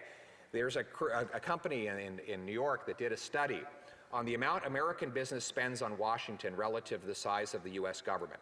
They found a near perfect correlation between the amount of money that Wall Street and businesses spend lobbying Washington and the amount of spending that Washington does as a share of GDP. As government gets bigger and more powerful, businesses shift their focus from making profit by serving customers to making profit by influencing politicians and bureaucrats. The number one commodity goes from being a product that people buy, or food they consume, or entertainment that they enjoy, to the most important commodity of all in a government-controlled economy, which is power and influence. And so it goes. And so we see today that the very rich and the very powerful get richer and more powerful every single day. Look at, for example, our friends at McKinsey, or I should say the Prime Minister's friends at McKinsey, right? First of all, he gives them over $100 million of contracts to do we don't know what. We investigated, we can't figure out what value they provided anybody, but they have proximity to power, and they were able to get close to the Prime Minister throughout his entire political career and ultimately dominate his political agenda, right? And so they get the money. But not only that, they avoid culpability. This is a company that helped bring about the opioid crisis. They designed plans to have bonuses for distributors of opioids that caused overdoses. Literally, they had a plan to supercharge the opioid crisis because they knew that it would profit their powerful clients. And guess what? What has been their reward for their friendship with the Prime Minister?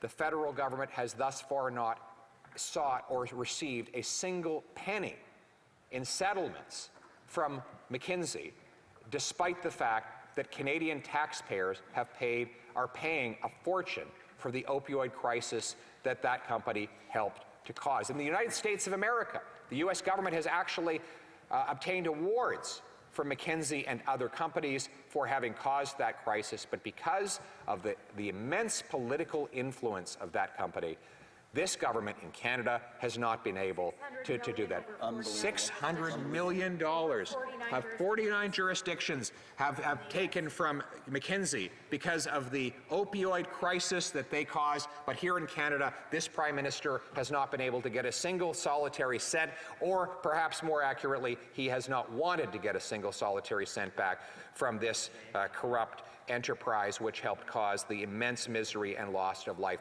Madam Speaker, all of this to say that in a socialist or a government-controlled economy, those with political influence are always better off because they can pull the strings and get what they want. But the working class people, the families whose lives have been destroyed by the opioid crisis, they got nothing at all. Now, I try not to assign ugly motives to the Prime Minister for the decisions which are so obviously destroying our working class people. I try to never assign, to ascribe to malice what can be explained by incompetence. But sometimes, when you look at the ideology to which he adheres, by his own words, you have to wonder if some of the damage he is doing is actually by design. This is a guy who actually said he admires the basic Chinese communist dictatorship. Those are his words. I mean, you know, if one of us had accused him of that, it would seem totally and utterly ridiculous, but he accused himself of it. He said it. He was asked not if he admires the Chinese communist dictatorship, but what is the government in the entire world he admires the most? And he volunteered that it was the basic Chinese communist dictatorship. Ever since that time, we've seen the reciprocal admiration that Beijing has for his regime, having intervened in 2 successful elections to help him win, having donated $140,000 to the Trudeau Foundation. We see that the Prime Minister has said he admires Fidel Castro. So when we witness the policies that he unleashes on the Canadian people, you wonder, is it really just incompetence? Or is it because he subscribes to an out-of-touch ideology that is radically different than the common sense norms that everyday Canadians believe in? You know, as he destroys our money with these reckless deficits, you know, he does so knowingly.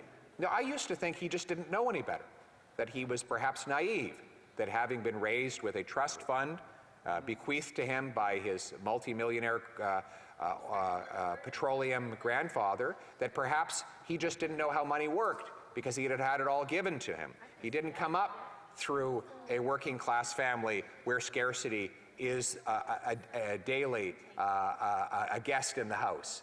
He lived in a place where there was no scarcity, where things were provided to him at will, so perhaps he just doesn't know any better.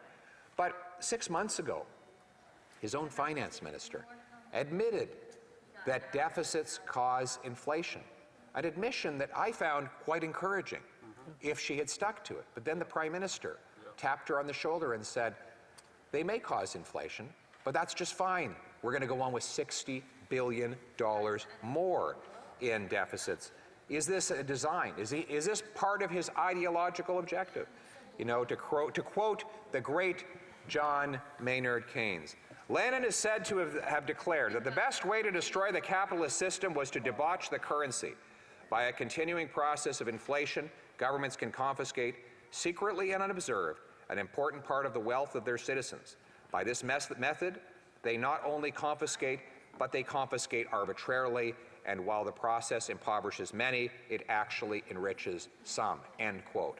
Is that actually the Prime Minister's purpose here? Is it to enrich a small group of people who can protect themselves by holding on to assets that are inflation-proof and protected while ripping away the purchasing power of Canada's working class? Is it all an accident? Is it a function of his total incompetence? Is it just because he is a naive trust fund baby, or is it because he deliberately believes in an ideology that concentrates wealth and power in fewer and fewer hands? I want to know, what does my caucus think, Madam Speaker? Do they believe, A, by showing their hands, that it is incompetence that has led to this inflation, or do you believe that it is the Prime Minister's malice? Hands up for incompetence. There's a third option. The third option is both. Both. Okay, both incompetence and malice. Madam Speaker, I've always said that I was a democratic leader, and we hold votes right here in the middle of my speeches in the House of Commons to get these answers. We have a point of order. The Honourable Member for Thornhill on a point of order. The members opposite in the government don't know what it's like to sit in the front row, but their voices really carry from there, and I can't hear the member. I have just asked precisely for order, and I would repeat the request that we maintain decorum and let the Honourable Leader of the Opposition pursue on his speech. The Honourable Leader of the Opposition. Order.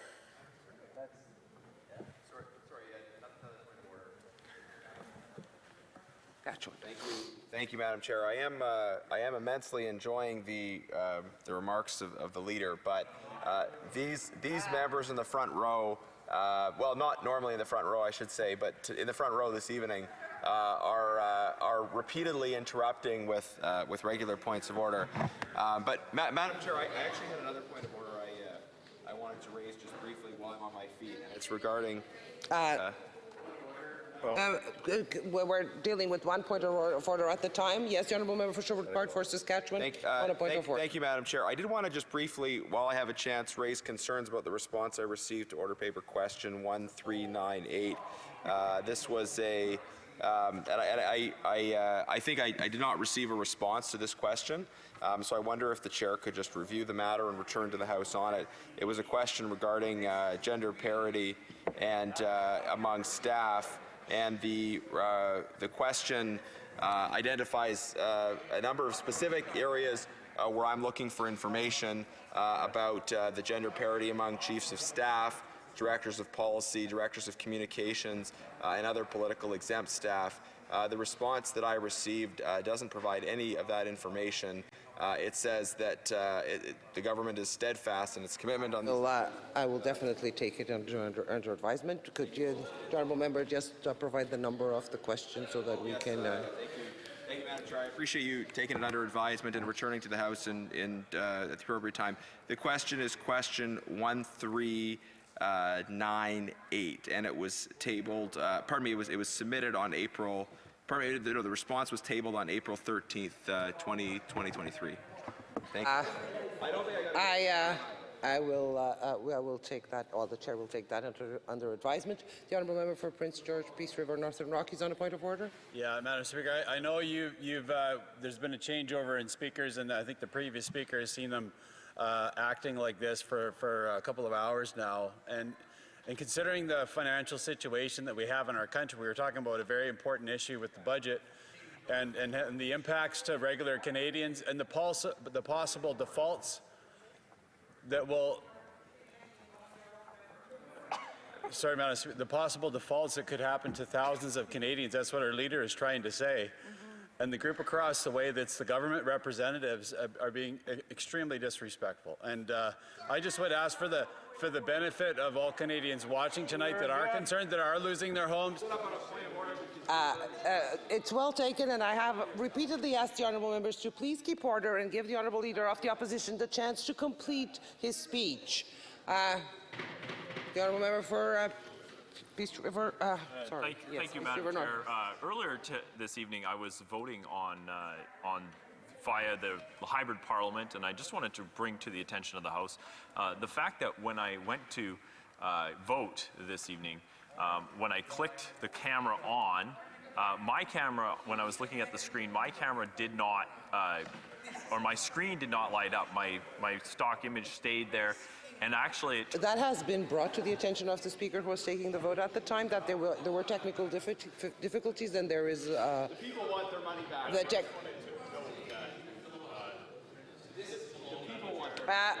May I hear the rest of the honourable member's point of order?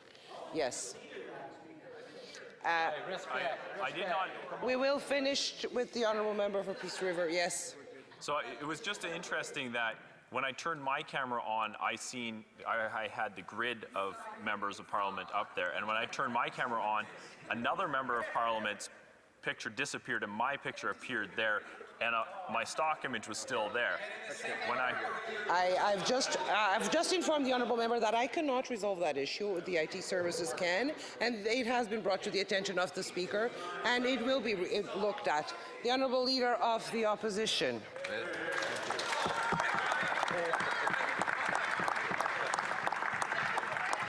Thank you very much. Madam Speaker, we can only in times like these quote Ecclesiastes, what has been will be again. What has been done will be done again. There is nothing new under the sun, Madam Speaker. But when the Prime Minister claims that he's invented some marvelous new concept, that if, government taking over the economy, taking people's money, supposedly giving it back, worth more than it was when they lost it. This is a brand new idea. In fact, all of his ideas are very old. They've all been tried before, and with exactly the same disastrous results. And all we try to do here is to remind them a little bit of history. The reason you study history is to avoid repeating its mistakes. And maybe, just maybe, that's why this Prime Minister is so fond of deleting our history, right? Right? If we can forget about the history, if you can wipe away the past, well, then you have unlimited power to control the future. Orwell warned of this, actually, in 1984, which unfortunately this Prime Minister thought of as an instruction manual instead of as a cautionary tale. Madam Speaker, he wanted to delete some of the most beautiful images of our history and our past from the passport. Images of the great Terry Fox, a man who ran across the country on one leg to fight cancer. Images of the great Quebec City, the most spectacular and possibly the most historic city in all of North America. Washed away. Forget about it. We need not remember the great cities that built our country. He wanted to erase the RCMP. The victory at Vimy over tyranny, a victory the French and the English both were unable to achieve, but one on which Canadians triumphed the first time. All of the divisions of our Canadian forces fought together as one, the first great triumph, one of which we could all be proud. And why delete it? Why delete all of those beautiful images of history? Well, I'm going to posit a few explanations. Let me posit a few explanations as to why the Prime Minister is so determined to delete our history. Just as this member tries to silence me with his overbearing voice right now. And it is this, that if the government can delete our heroes, it can make the people feel weak and helpless, and therefore reliant on a powerful state. Make the people think that they can't achieve great triumphs on their own, that only great things can be done by the government. I note, and by the great leader, I note that the Prime Minister deleted all of these great images so that he could put a childhood picture of himself swimming at Harrington Lake in Quebec, doing a little splash into a pond, as though that little trivial moment in his life was more important than all of the great historical triumphs of our nation. And that is the triumph of egoism. That is what the statist really cares about. The idea of concentrating everything in the state, because l'État, c'est moi. L'État, c'est moi. Je suis l'État. I am the state, said King Louis, and that is the thinking of this Prime Minister. He wants to control everything because it is the aggrandizement of the state, is the aggrandizement of the head of the government. That is exactly what he tries to achieve. By making the people small, he can make himself big. That is why he's always hectoring and lecturing the people, telling Canadians that they're not allowed to use basic common language. One time, I remember a young lady innocently used the term mankind, and he admonished her that it was people-kind, right? Trying to make her feel small for using common and well-understood language that he believed was offensive and unacceptable, constantly talking down our history and our past, treating Canadians as though they have nothing but shame that has brought us thus far, treating our country as though it has nothing for which to be proud. He understands that by making the country ashamed of its past and its history and its people, that he can aggrandize the state. You know, he has recently become very angry that I pointed out that everything feels broken. I'm speaking of the airports that the federal government manages, the passport system that it runs, the inflation that it has caused, the housing market that it has inflated, the red tape that prevents people from achieving anything in business or even in human mobility. I point out all of those things that are broken. Now, he says that I'm not allowed to say everything is broken. But the truth is, he believes the country is broken. It's just, we both agree that things are broken. We disagree on who and what broke them. I think the government broke these things. He thinks the people and our history broke things. That's what he thinks. He thinks we have a broken people and a broken past. I believe we have a broken government, a government that we can fix by electing a new and common sense government that stands up for the common people.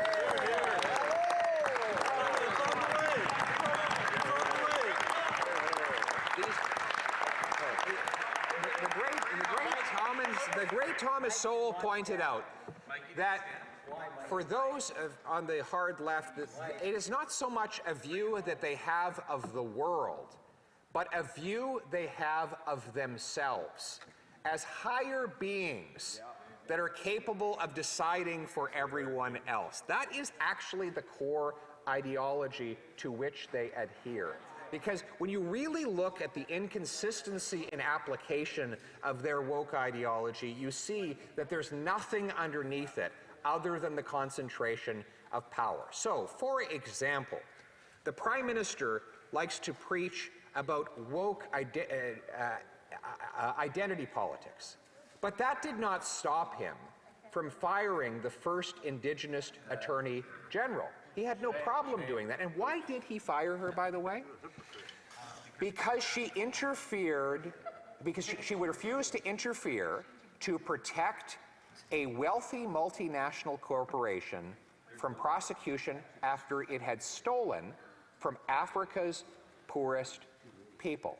So here we have this woke Prime Minister protecting a multinational corporation that stole from the poorest people in Africa, and doing so by firing the first female Indigenous Attorney General. Didn't he violate all of the precepts of wokeism all in that one act? Of course he did. But why? Because wokeism was never about any of those things. It was only about giving him more control. Wokeism is only about control. It is about dividing people based on their group identity rather than celebrating them for their individual humanity. We believe in judging people based on their personal character, not based on their group identity. And you know what? Liberals used to believe that too. That used to be the basic precept of a liberal ideology. Just let's look past people's race, their sexuality, their gender, and just judge them as individual human beings. That's what liberalism was. That was the meaning of the word. Now, it means exactly the opposite. It means that there is nothing more important than a person's group or otherwise identity. They should only be judged, according to modern-day woke thinkers, by the group to which liberals and wokeists identify them. We believe in the traditional view of individual freedom and responsibility, where we see each individual as a precious and unique creation that can live out their life based on their merits and be judged for those merits, rather than being wrapped up in divisive ideologies that base their judgments on race, ethnicity, and other irrelevant characteristics. Now, Madam Speaker, I point out the reason for dividing people by group is that it allows the woke estate to control people. It's always easier to control groups than it is to control individuals. And we know that the Prime Minister's objective is to control them. It also creates the justification for all the censorship. The government can say that there's new language that is no longer allowed. For example, mankind versus peoplekind. Now, what has he done? Created the justification for censorship. Because if people are allowed to freely express themselves, they might violate some of the new woke rules that have been invented. The rules that are invented every day, the new words that must be stated and can't be stated, can only exist if you have a powerful state to impose those rules. So the rules are for the rulers. And that is what the Prime Minister attempts to do through this ideology, this corrosive ideology of wokeism that does nothing but to divide. We as Conservatives do not believe in divide and conquer. We believe in uniting for freedom. Hear, hear. Unite for freedom. Hear, hear. Unite for freedom. Let's unite for freedom again in this country of ours. Why don't we judge people based on their individual character? Treat them as people rather than as groups. Why don't we let individuals make their own decisions? Why don't we look past irrelevant characteristics like sexual orientation, gender, race? These characteristics should not define any human, because at the end of the day, we're all of the same people. We're all one common people, aren't we? You know, I go out across this country, and one of my favorite things to do is to visit with people of different cultures and different backgrounds. And every time I do, you know what I discover? How much we have in common. And with the other side would love to focus and obsess about the differences of the various traditions in our land. I believe that we should celebrate what we share in common. The common people, right? Now, for example, I'm very proud that I have the occasion to spend so much time with the Sikh community in this country, who've welcomed me with open arms into their gurdwaras, and to learn of their legends and their stories. And I found that they're the same stories that I grew up with, just different names, just different characters, but all leading to the same human outcome. Now, I give, for example, I've learned from my shadow minister of finance the story of the Khalsa. The story of the Khalsa is that the 10th guru of Sikhism, Guru Gobind Singh Ji, came and abolished the caste system. It said that there should no longer be different castes in society, but that all should be equal. Everyone should eat from the same bowl, he said. And he got rid of all of the caste-based names. So everyone became known as Singh. Now, they had different first names, but they had the same last name, which is Singh, and Singh means lion. No longer would there be little people, everyone would be a lion. And that, to me, is an incredibly inspiring story.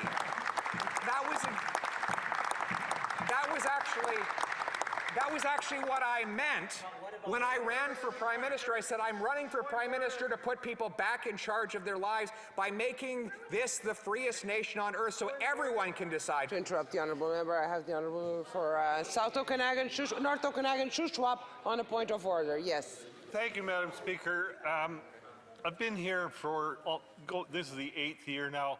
I think the members across the way that I'm witnessing has been here that same period of time, it was brought to his attention earlier that we're not to eat in the chamber. Not hear the honourable member. Can I have some silence in the House so I can hear the honourable member? Yes, the honourable member. Thank you, Madam Speaker. The absolute disrespect being shown on the government side of the House. We've already discussed this once today. And the member said he was only finishing what was in his mouth at the time, even though I'd seen him shoveling stuff into his mouth on his way into the chamber.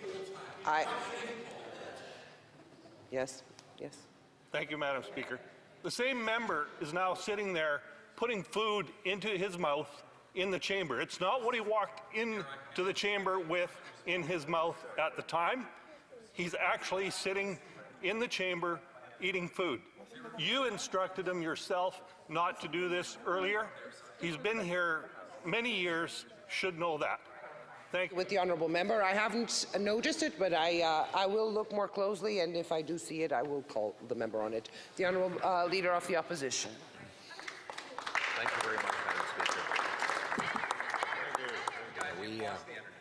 I understand the member is enjoying a little bit of popcorn. He's enjoying the show.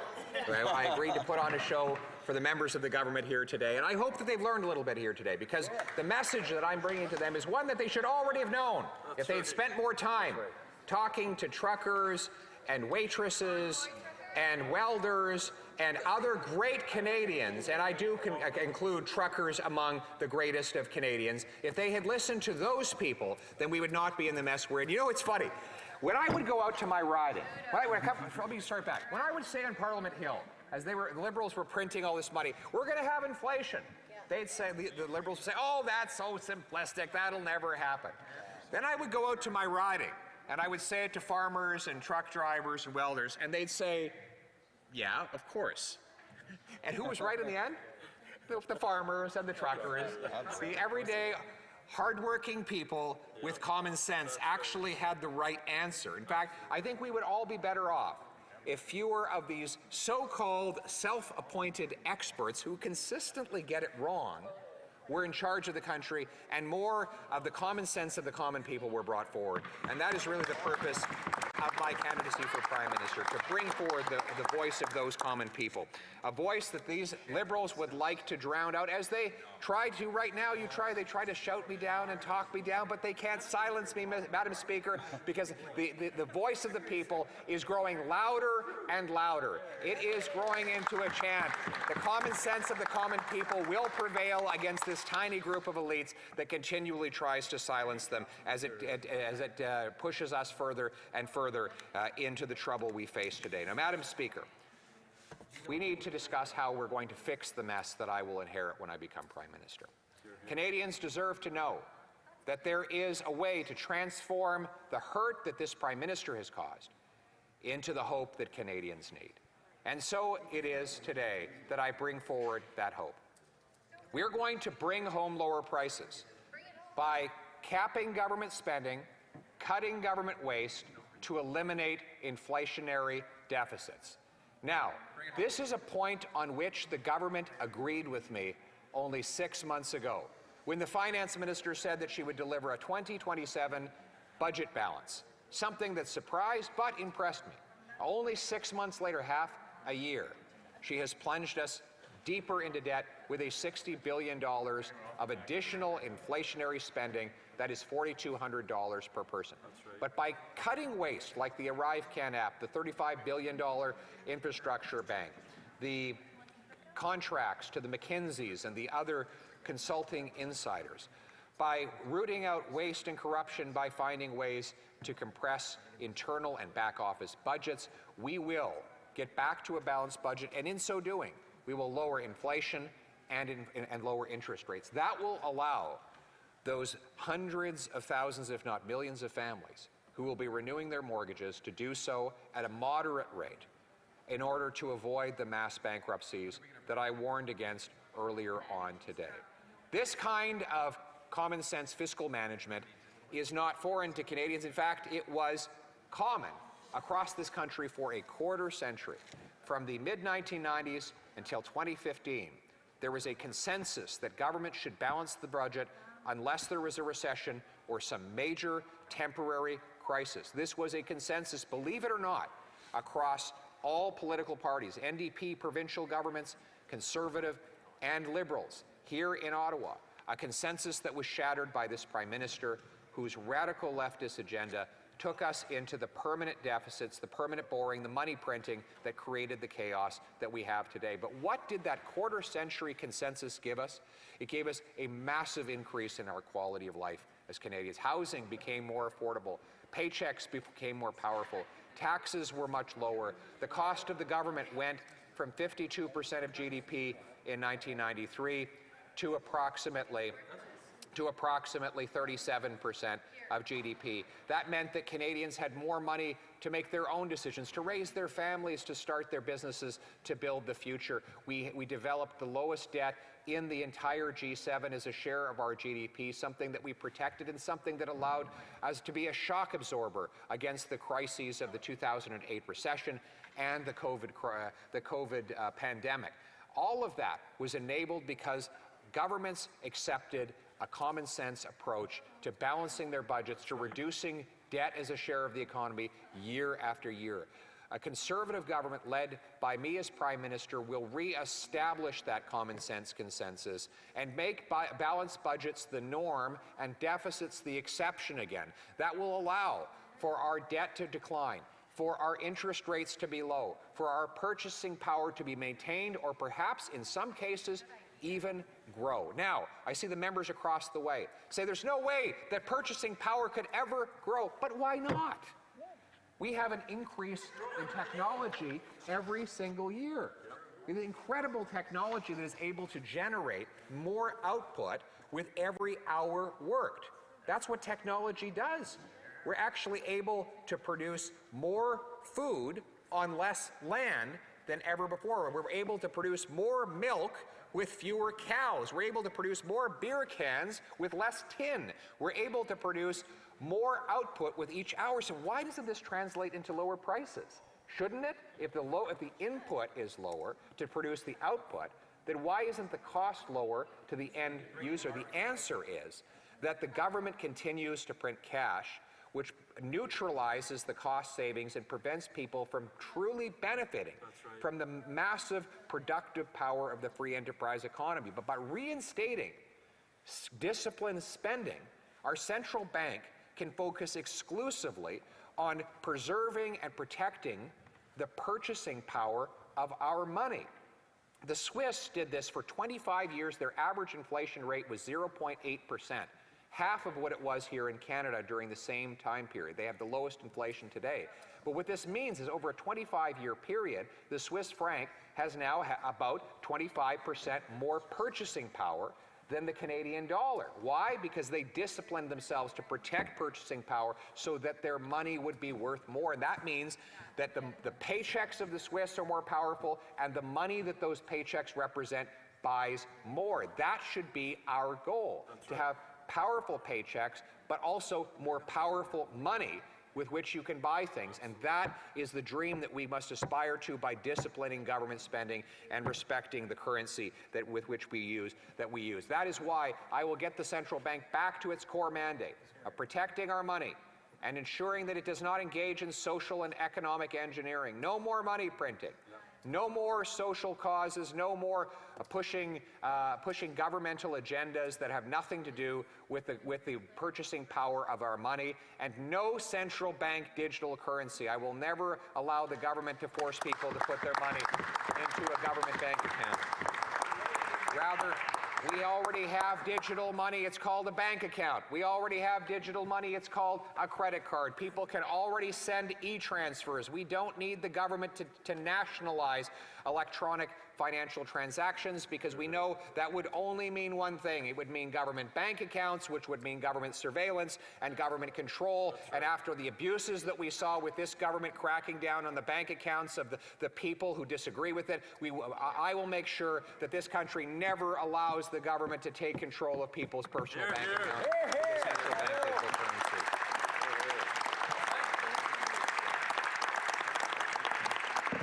So by bringing common sense back to our money, we will bring home lower prices for our people. That also includes getting rid of the carbon tax, the inflationary carbon tax. This government has brought in a 14-cent a litre carbon tax, which has increased the cost of living for everyday Canadians without benefiting the environment. Today, the Prime Minister went so far as to claim that the carbon tax would mean fewer forest fires, something that is utterly contrary to the basic science and basic reality. His carbon tax has not been able to reduce emissions, far be it able to eliminate forest fires, Madam Speaker. The way that we combat climate change is with technology and not taxes. It is by, yes, it is by lowering, yes, it is real. But your policies to respond to it are not real. The policies to respond to it by this government are designed to raise money for the politicians to spend, not to protect the planet. Our approach will be to deploy technology, not taxes. Technology and not taxes to defeat. She wants me to name across the way. That's okay. This could be a conversation. Well, not really, because if we want to respect the standing orders, this is not a conversation. So I would ask the honourable members from the government side to please let the honourable leader of the opposition pursue in his speech.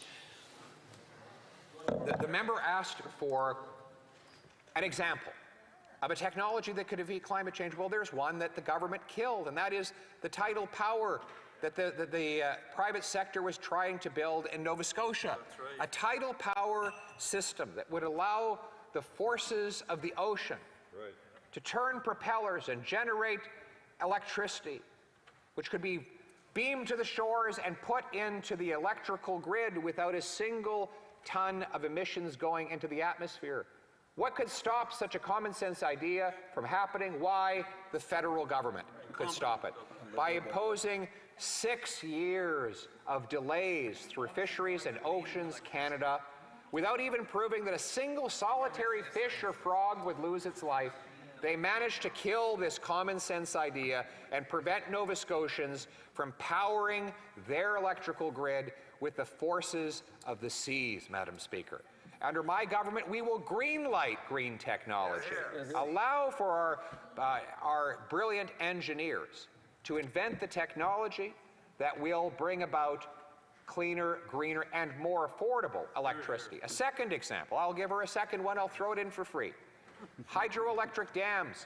I wish I could say this was a new idea, but fortunately, the brilliant Quebec engineers and construction workers mastered it, and the Manitobans did just as well in massive hydroelectric dams that use the force of gravity and H2O to generate the electricity necessary to power our homes, again, without a single ton of emissions going into the atmosphere.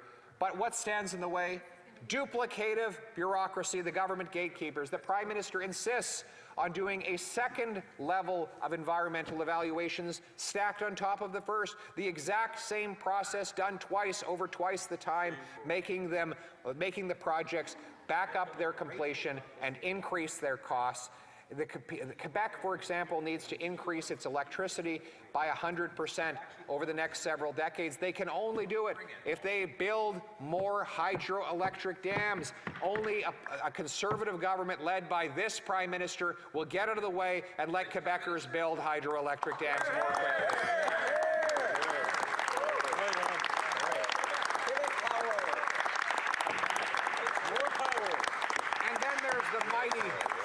And then there's the mighty power of the atom, nuclear power. Here in Ontario, you look around this room, 1 in every 2 light bulbs that illuminate this room so that you can hear this wonderful speech is powered by nuclear energy. The nuclear power is safe, reliable, and emissions-free, and yet it takes up to 15 years to get a nuclear plant approved. Now, listen, we all agree that nuclear power should be supplied safely, that all of the necessary steps to protect surrounding communities should be followed. That said, what are we going to learn about safety or environmental protection in years 14 and 15 that we could not have learned in years 1, 2, 3, and 4?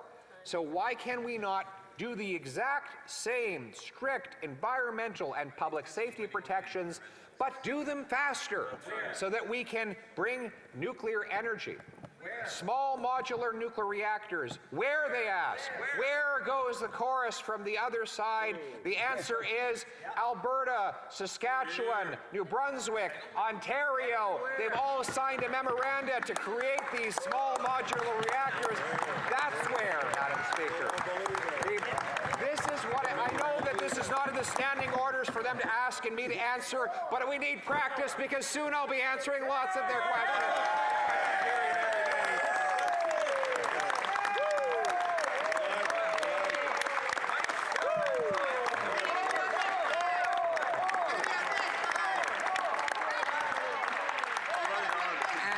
And you know what? It will be refreshing. It will be refreshing to actually have a prime minister that answers questions, unlike this one, who doesn't even acknowledge them, Madam Speaker. This is what it means to green light green projects.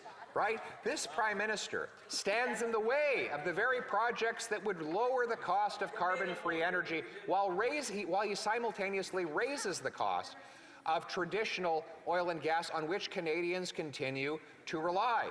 His approach to the economy is as President Reagan described. If something moves, he taxes it. If it keeps moving, he regulates it. If it stops moving, he subsidizes it, Madam Speaker. That is the approach that he takes to the economy. My approach would be none of the above. Get out of the way. Let our creators create. Let our builders build. Let the great Canadian people do what they do best, which is to build it. And my friends across the way are starting to get the point. I hear the echo of bring it home from across the other side of the House of Commons. Bring it home indeed, Madam Speaker. That's exactly what we're going to do. We're going to bring home our jobs back to this country. Because I'm glad the member reminded me of that. Because all of these regulatory all of these gatekeepers that stand in the way of our economy are driving industry and resource production out of Canada. That's right. For example, according to Liberal former central banker David Dodge, a hardcore, dedicated establishment Liberal who was the central bank governor, he said that Canadians now invest $800 billion more in other countries than the rest of the world invests in Canada. Why? Because money goes where it can get things done. And this is not one of those places now. After 8 years of this Prime Minister, we rank second worst in the entire OECD for the time it takes to get a building permit. That's right. You want to build a mine, a pipeline, a shopping center, an office building, a house, God forbid. You have to wait longer in Canada than in every other OECD country except one. The average building permit here, now this includes for very small things like home renovations, is 250 days. In South Korea, it's 28 days. Why do you think that countries like that are leaving us in the dust? We are being left behind because we're a place that can't get anything done. You know, my biological grandfather came to this country from Ireland about 60 years ago. Why? Like most Irish, they came here because Ireland was poor and Canada was a land of plenty. So he came here and started a life, built his dream, wonderful man, lived a great life, and unfortunately we lost him a few years ago. But you know something today? The GDP per capita of Ireland is 70% higher than Canada. Wow. 70. Wow. They have none of our resources, none of our landmass, none of our proximity to the United States of America, the most lucrative economy in the history of the world. They have none of those natural advantages, and yet they're 70% richer than we are. Why is that? Because they removed the gatekeepers. They knocked down the government barriers. They sped up permitting. They cut taxes. They rewarded work. They reformed their tax system so that hard work would pay off, and money from all around the world poured in, and the great Irish people rose up to become among the most prosperous on planet Earth. We all know that the Irish invented civilization, and now they're reinventing free enterprise capitalism, and that's why they're one of the most prosperous people on planet Earth today. done it. The Singaporeans have done it. The Australians, the New Zealanders, the Swiss have all done it by unleashing the fierce power of the free enterprise system, by getting out of the way of entrepreneurs and workers, by lowering taxes to reward work, industry, and savings. We can create a cornucopia of opportunity that can supply every Canadian with the life of their dreams. That is the country that we want to fulfill. That is the country we owe to our kids, and that is the country that will generate the necessary wealth to avoid the debt crisis I warned of earlier. I warned earlier on that the problem we face in Canada is the debt to GDP. There is a numerator and a denominator. If you can grow the denominator, that is to say, the size of the economy, you can reduce the overall ratio. If you unleash the productive forces of our economy, have a bigger and more powerful economy, then we can pay off that debt, pay off the interest, reduce the debt without having to reduce our quality of living. That is the real opportunity that we face before us if we make Canada the fastest place on earth in which to get a building permit. What a goal to strive towards. One of my first goals. I will show up at the annual meeting of the Federation of Canadian Municipalities, and I will show up at the First Minister's meeting, and I will challenge the cities and the provinces to join with me in a single goal. Let's make Canada the fastest place in the OECD in which to get a building permit. Would you agree with that? The fastest place. Get it done, bring it home. Bring it home. Bring it home. Bring it home, right? That's how we'll bring all the money back. They're even nodding over there, Madam Speaker. I think we're actually seeing a kind of convergence of opinion. There's some excitement over there. I don't know if it's my words or the clear liquids they're drinking, but something has raised their spirits on that side of the House of Commons. Whatever they are drinking, I want some over here. So, and whatever I don't finish, I will bring it home. But, Madam Speaker, the reality is we can do this. We can unleash the productive forces of our economy. And what would this mean for housing? Well, what do we need to do to allow our young people to again afford a home? There is no natural reason that our young people cannot find a place to live. We have the second biggest land mass on earth. We have more space where there's no one than we have space where there's anyone. If we spread out Canadians equally across the country, every single Canadian would have 33 NFL-sized football fields to himself. It would be the perfect place in which to be a hermit. You'd never see another human being if you spread Canadians out across the country. That's how much land we have. It's a staggering amount of land. And I think there's a few hermits on the other side of the house. They're sitting all by themselves with no one around them. There's nothing wrong with me. Some of my best friends are hermits. There's nothing wrong with being a hermit, okay? There's nothing wrong with being a hermit. But the reality is we have so much land. How is it possible we can't house our people? We have among the biggest supply, the 5th biggest supply of land per capita of any country on earth, and yet no one can find a home? Why is this? It's crazy. The Americans have 10 times the people to house on a smaller land mass, and yet housing costs are roughly half there as they are here. We have the highest house, for example, Vancouver is the 3rd most overpriced housing market in the world when you compare median income to median house prices. Toronto is ranked 10th. Both are higher than Manhattan. They're higher than Singapore, which is an island. They have nowhere to move in Singapore because there's nothing but sea that surrounds them. And yet somehow Vancouver is more unaffordable than Singapore and Manhattan. Why is this happening?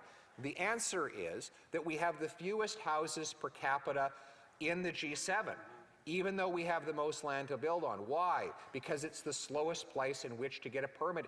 The permitting and other government costs are $650,000 for every home built in Vancouver, and slightly less than that in Toronto. The reality is that government at all levels is partly responsible for delaying these permits. But we know that cities that are controlled by woke, left, NDP Liberal mayors are the worst gatekeepers of all. Ironically, they are the most determined to keep poor people from owning homes. So, what are we going to do about it? Well, listen, the federal government gives tens of billions of dollars to the cities for infrastructure.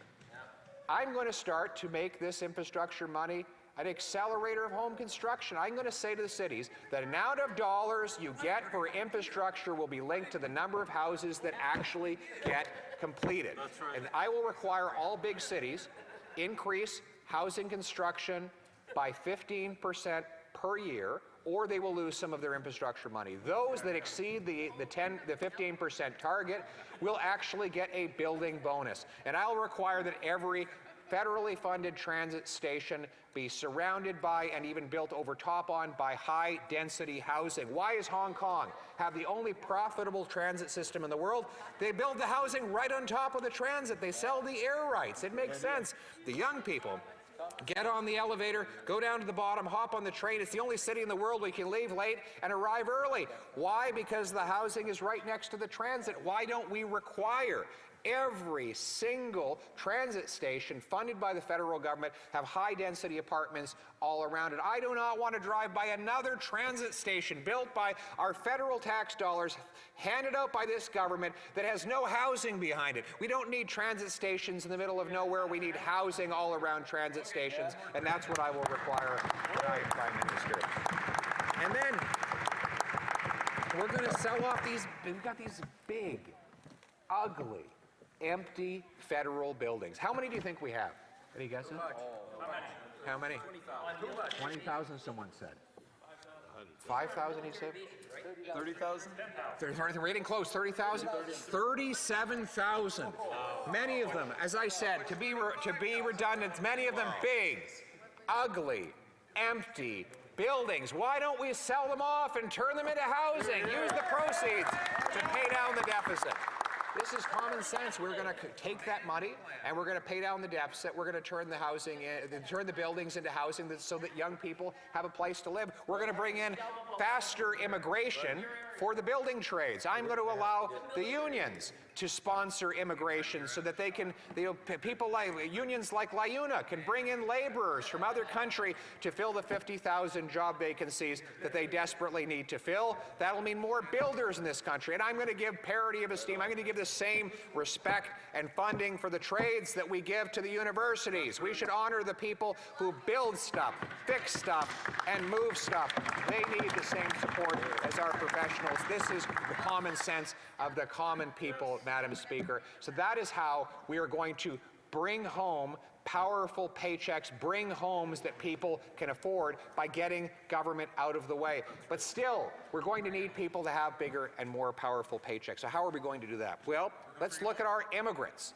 We have 20,000 immigrant doctors and 32,000 immigrant nurses banned from working in our hospitals because they can't get a license to practice, even though many of them actually have practiced in more sophisticated healthcare systems in places like Singapore. But the gatekeepers block them from getting medical licenses. Now, the federal government is not responsible for regulating those sectors. However, the federal government does provide money for both immigration resettlement and for healthcare. I believe that we should use that money as leverage to get all the provinces to agree with a common national testing standard for all the regulated professions.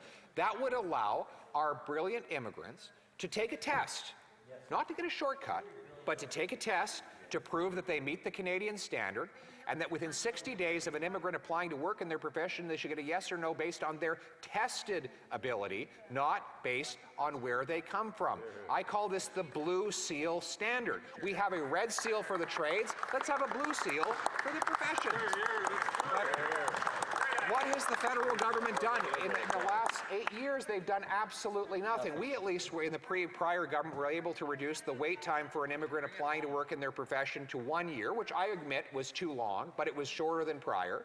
But since that time, there's been no progress whatsoever, and the list grows longer and longer of engineers, architects, nurses, personal support workers, doctors who could be helping our economy and serving Canadian patients, but who are left on the sidelines in low-wage jobs because there's no simplified, streamlined process to accredit their abilities. And by the way, I will back up 30,000 small study loans so that working-class immigrants who need a few months off work to study up to the Canadian standard can do so. Then they can get licensed, get practicing, get a bigger paycheck, pay back the loan, and that same money can then be lent out to the next deserving immigrant who can then be propelled into a wonderful paycheck and opportunity serving Canadian candidates. This is just common sense. I'd love to say that this is some work of art that I'm presenting to the House of Commons, but really it's the common sense of the common people that I hear out on the street talking to those people every day. And speaking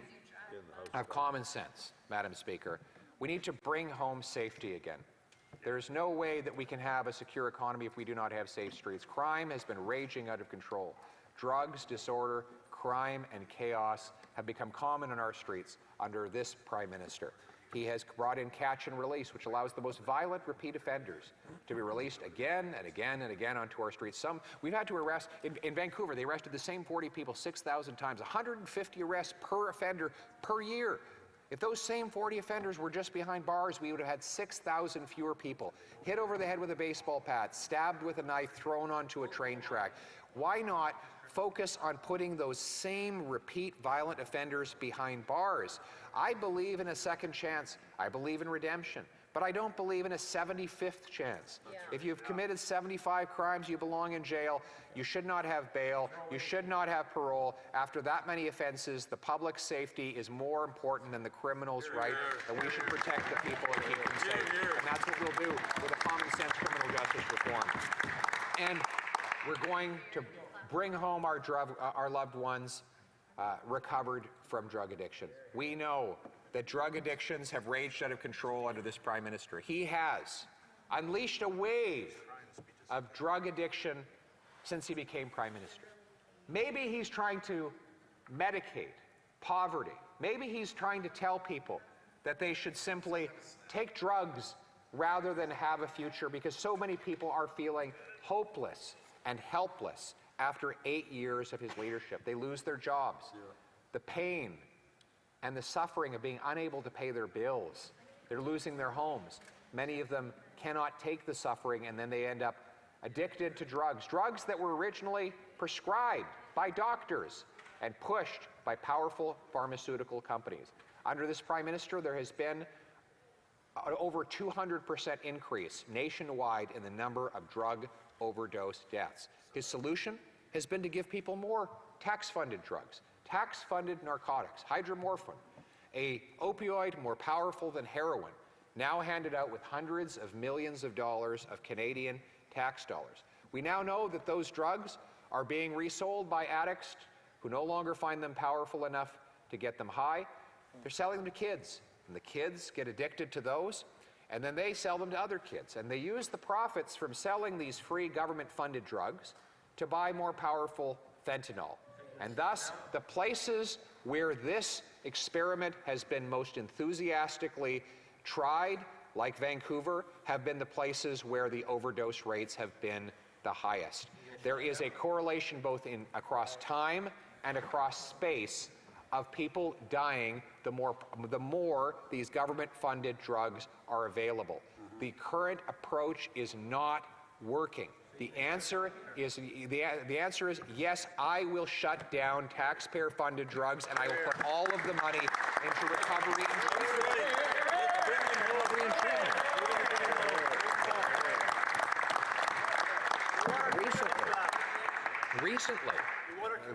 Recently, I was able to visit an incredible treatment facility in Winnipeg. The story has a tragic beginning, but a happy ending. The story starts with a young man, Bruce Oak, who died of an overdose in Calgary. His father, a legendary sportscaster, Scott Oak, he said he was going to make it his life's mission to make sure that no other parent would suffer the same tragic loss that his family had suffered. And so he raised the money to create a beautiful, gleaming place where people who had lost all hope and were addicted to drugs could go and have counseling, detox, job training, reconciliation with their family, sweat lodges, yoga, mandatory exercise. They help them to regain their health and cleanse their body of poisons. And not only that, to build sober homes attached to the treatment facility so that when the graduates come out of treatment, they go into an apartment that is right next to the treatment facility. They can come back anytime to see a counselor or maybe to mentor a new person who's coming in. I was amazed to see that the people there, most of the people there doing the work, including right up to the accountants and the administrative staff, were all recovering addicts themselves. They said it's one thing to have book learning, but it's much more powerful to have real life experience when you're sitting down with someone who's an addict, who's going through the desperate pain of withdrawal, when all they want is that one more hit that will relieve their immense suffering. They want to be able to talk to someone who knows what they're feeling. That's right. Compassion. So true. The word compassion comes from the Latin pace, to suffer. Passion is to suffer. Compassion is to suffer with someone else. They sit together in those rooms in that wonderful facility and share in each other's suffering, knowing that when suffering is shared, it is relieved and it is replaced with hope. And we are going to replace people's pain with hope by ensuring that places like the Oak Recovery Center are replicated hundreds and maybe even thousands of times across the country so that young people can go into those places, cleanse their bodies, get their lives back, and then mentor the next crop of addicts to give them their lives back. This cycle of hope will be repeated again and again and again as a Conservative government gives people the chance to bring home their loved ones drug-free.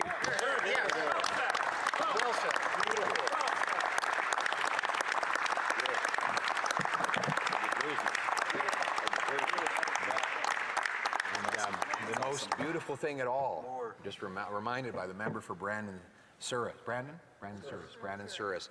that in the big gymnasium, I have a big, beautiful gymnasium in there where they do their exercises and play some sports.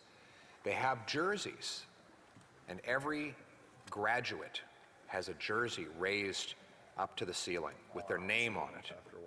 After 1 year of being clean, with the number 1 on the back of every jersey to recognize the single year, the full year they have gone drug-free.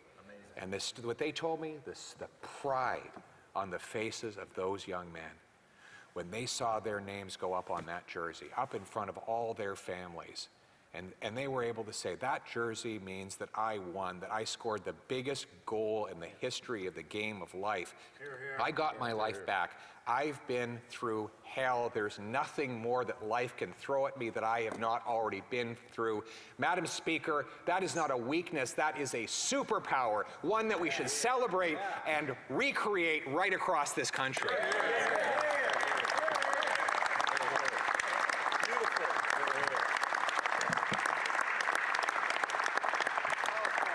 There is hope. And that's what I want for anybody who might be listening tonight, because I know that there are a lot of people suffering across this country. And I meet these people. You know, one of the things that I find most emotional about being a leader of a political party is how much people vest in you, how much they rely on your success, that we have to come through for them. And, you know, most times when there are elections, we're really just debating about who's going to manage, who's going to run the store. And the differences are fairly small in most occasions. But we're in an unusual time. Right now, people are suffering like I've never seen. It is really bad out there, Madam Speaker. And when I hear the stories of people who come up to me at the gatherings I hold, people in tears who tell me that I am their last hope, that they don't know what they're going to do because they're just hanging on by a thread. I want those people to know, hang on, keep on fighting. There are better days coming. Help and hope is on the way. That is what we are going to deliver to all the Canadian people who are thinking about giving up. Don't give up. Never give up. Better days are coming ahead.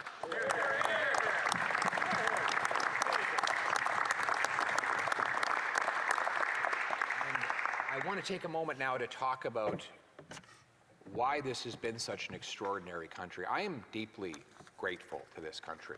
This country has been very good to me. And I think sometimes when we talk about the country, in particular in the modern sense, the modern woke ideology, what it lacks is gratitude.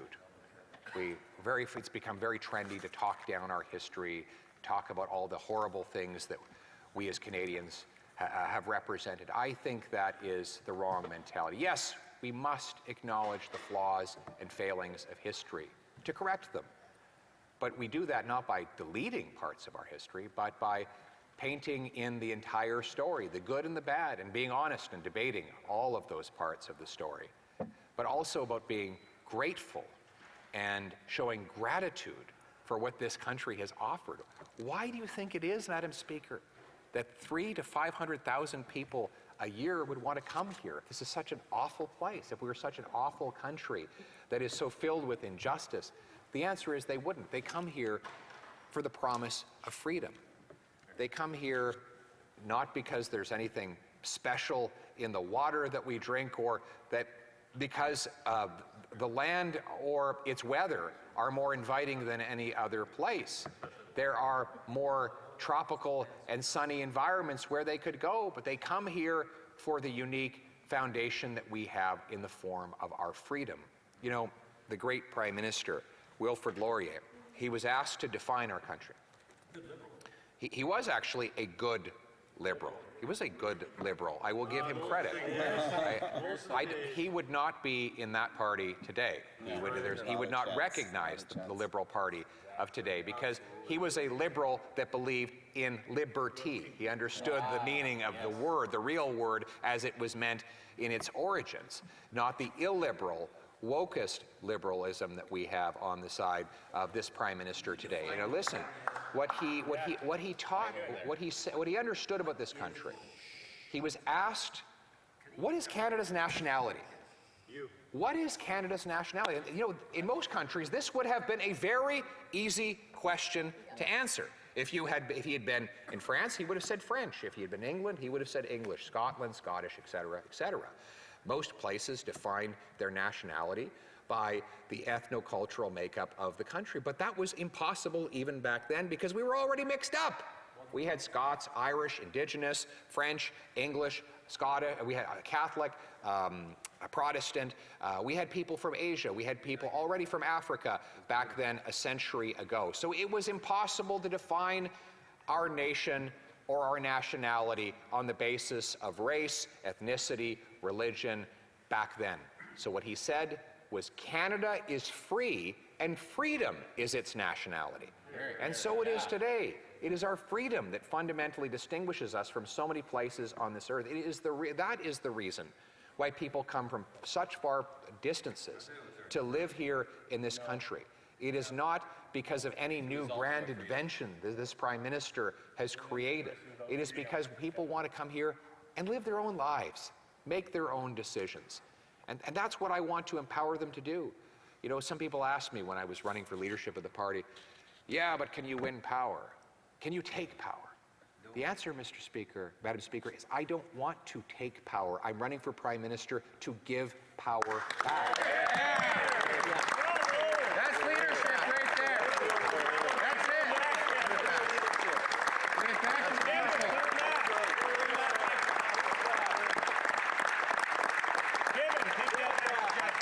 I don't believe that there is this special species of humans that are able to make decisions for everyone else. I believe that every human being is endowed with their own ability to make judgments about their own lives. And when I go around the country and I meet with the mechanic who can take apart a transmission and put it back together, or the farmer who can master meteorology and economics and soil chemistry, and I meet with the waitress who can balance 10 plates on her hand, deal with 15 tough customers at once, go home, teach her kid math, and balance her budget on a minimum wage salary. I look at these people and I say, what business have I to run their lives? They know better than anyone else in this House of Commons. Our purpose is to put them back in charge of their own lives. I don't want to run their lives for them. I want to give them the freedom to make their own decisions. And that's why immigrants come here. They don't come here so that because there's these really brilliant politicians that can decide for them. They come to get away from politicians that think that they can decide for others. That's why they come to our country. So it takes a different kind of humility to be that type of leader, because, you know, if the government is small, then the leader's power is small, and his reach is small. That's not what this Prime Minister wants. He wants big and powerful government because he thinks that it will make him big and powerful. It takes humility to be a leader who withdraws his control so that he can cede it back to the people to whom it truly belongs. It takes humility to lead a small and lean government, the small government with big citizens. That's the kind of humility that we need back in Ottawa, a humility that accepts the wisdom of the common people to decide for themselves. And that is the fundamental essence of why I'm running. What does this come down to in the specifics? It means limiting the government's role in the economy, not throwing away money on corporate welfare, but rather lowering taxes for all productive businesses. It means allowing workers and parents to spend their own money rather than having politicians spend it for them. It means allowing people to see and say on the internet what they think and they want to see and say on the internet without censorship by the state. That everything that is legal in the real world should be legal on the internet, and everything that is criminal in the tangible world should be criminal on the internet. But no special censorship should be imposed on the people's thinking on the World Wide Web. This Prime Minister has passed C-11, a law that empowers the bureaucracy at the CRTC to manipulate the algorithms of the internet to control what people see, to give a bigger voice to the government's favored broadcasters, rather than like the CBC. He just very honestly said, spit out, that he wants that the internet to be controlled by the state broadcaster. And you know, it's nice when they accidentally tell the truth over there, Madam Speaker, because it's so rare, but so unintentional at the same time. And Madam Speaker, in real free countries, they don't believe that a state broadcaster should have the monopoly on what people see on the internet. And that is only the case in dictatorships like Communist China, like North Korea, like Cuba, places the Prime Minister admires and wishes to emulate. This bill has been called creeping totalitarianism, not by me. My criticisms hadn't even gone that far, but by Margaret Atwood, a famous and I believe liberal-leaning author who testified that when you allow bureaucrats to control the creation of art and culture, then you are heading towards a very dangerous place. And this Prime Minister has mused recently about going even further. Let me give you an example of one of the justifications he's been giving lately. So he's over at I think it was a fire hall, and he started rambling about how much time he spends studying people who believe in a flat earth. He claims that this is the next big risk, that there's all these people who believe in a flat earth, kind of like people who believe budgets balance themselves, right? That kind of person. Those are the kind of weirdos you really have to watch out for. The ones who think budgets balance.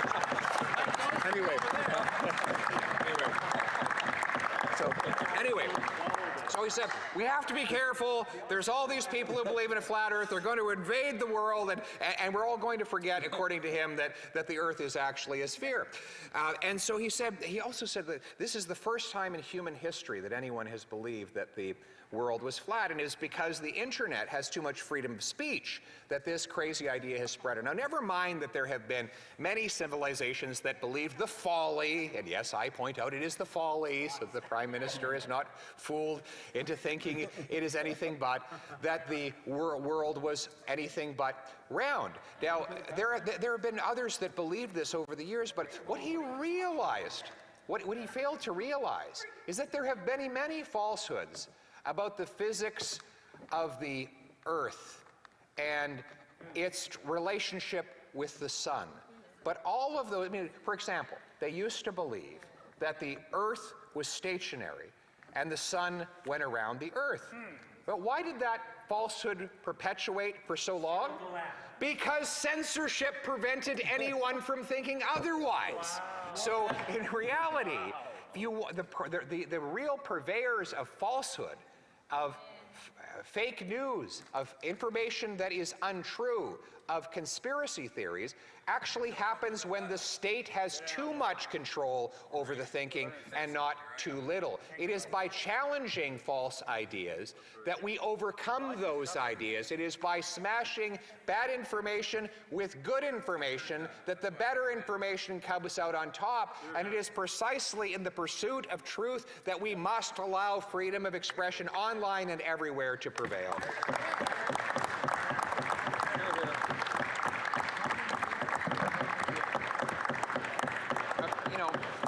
Speaking of misinformation, the Prime Minister says one of the reasons he needs to have censorship is to stop all this misinformation.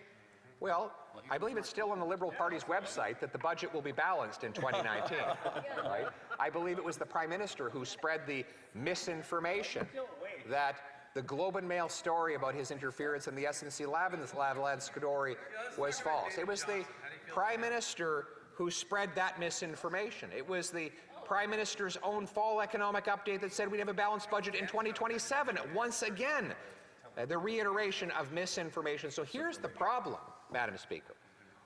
If the government's mission is to stop misinformation, what happens when it is the government itself that is spreading that misinformation?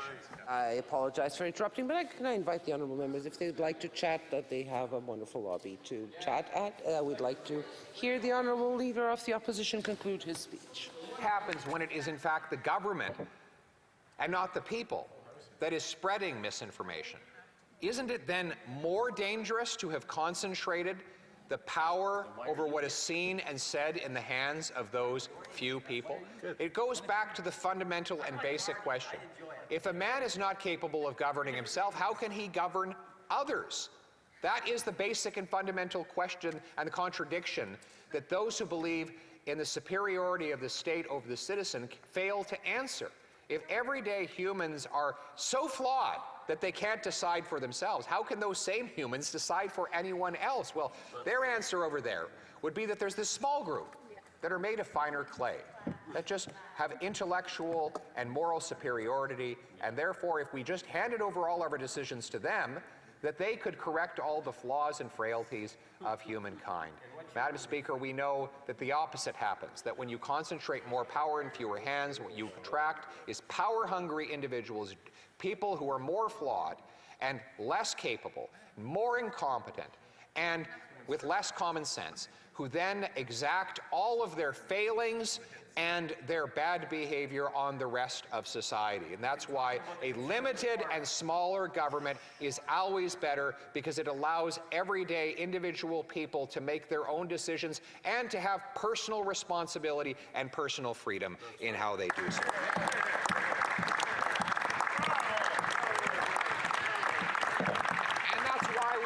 That's why one of my first actions as Prime Minister will be to repeal C-11. I will repeal the censorship law. I will repeal the censorship law to let people express themselves online. Let freedom of debate reign so that everyday people can hash out their differences. It is, the member just mocks the word freedom. You know, it shows how far they've gone. That only a short time ago they used to celebrate something called the Charter of Rights and Freedoms. And now they think freedom is something that should be mocked. Everybody should know, Madam Speaker, that they mock freedom because they want to take away freedom. They don't believe that Canadians should have the freedom to make their own decisions. We on this side of the House of Commons will always defend freedom. My purpose in running for Prime Minister is to put Canadians back in charge of their lives by making Canada the freest nation on earth.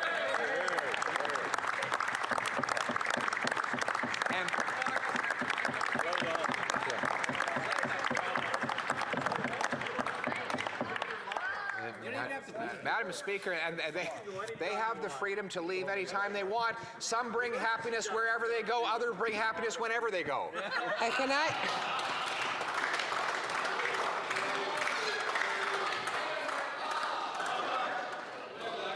Can I ask all honourable members to please respect decorum and wait? Yes, the honourable member for Prince George. Peace River, Northern Rockies. Yeah, thank you, Madam Speaker. I'm a former teacher and I've had 4 kids. And I would be absolutely embarrassed if my kids were acting like that, and they never would. And I think that's the point I want to make. My kids know better and how to act in this place than members of Parliament across the way should know. I would expect the respect of our leader, who's making a great speech tonight about a very important issue to all Canadians. I would wish that they would grant him that respect. That has been asked a few times by chair occupants, but I must remind the honourable members that heckling and this happens on both sides of the House. Not that it is an excuse. We do wish to have some decorum and allow the honourable leader of the opposition to be able to read his speech or make his speech in peace. All of this chaos, all of this yelling and screaming, all of this rambunctiousness here on the floor of the House of Commons proves once again that Parliament is the worst system of government except for all the others, Madam Speaker. The great debates are meant to be uproarious, distracting. That was Winston Churchill, a great member of the British Empire, alongside whom we fought for freedom in the Second World War. And today, here in Canada, we continue to stand for freedom here in the New World.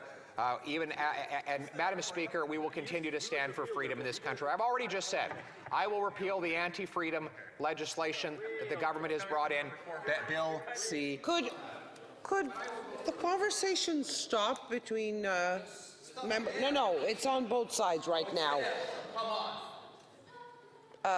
It was literally on both sides. Both sides were talking to one another, and I would like to give the honourable leader of the opposition the possibility to pursue in his speech. It's a great speech. Madam Speaker, this demonstrates again the peril of freedom of expression. It is frustrating. It is difficult. It is hard, but it is the best thing we have. Freedom is the only way that we can clash good ideas against bad ideas, so that the good can triumph over the bad. And that is why I accept all of the aggravations, all of the petty interruptions, all of them are worth it. Canada is worth it. Putting up with them, it's worth it to fight for this country. It's worth it. Our country is worth it. Our country's worth it.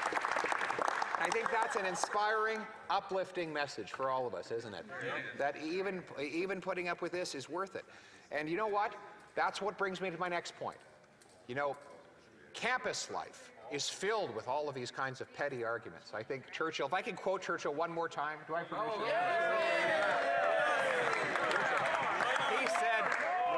He said of student politics that many never have so few argued for so long about so little. But those petty arguments are part of the open debate that exists in campus life.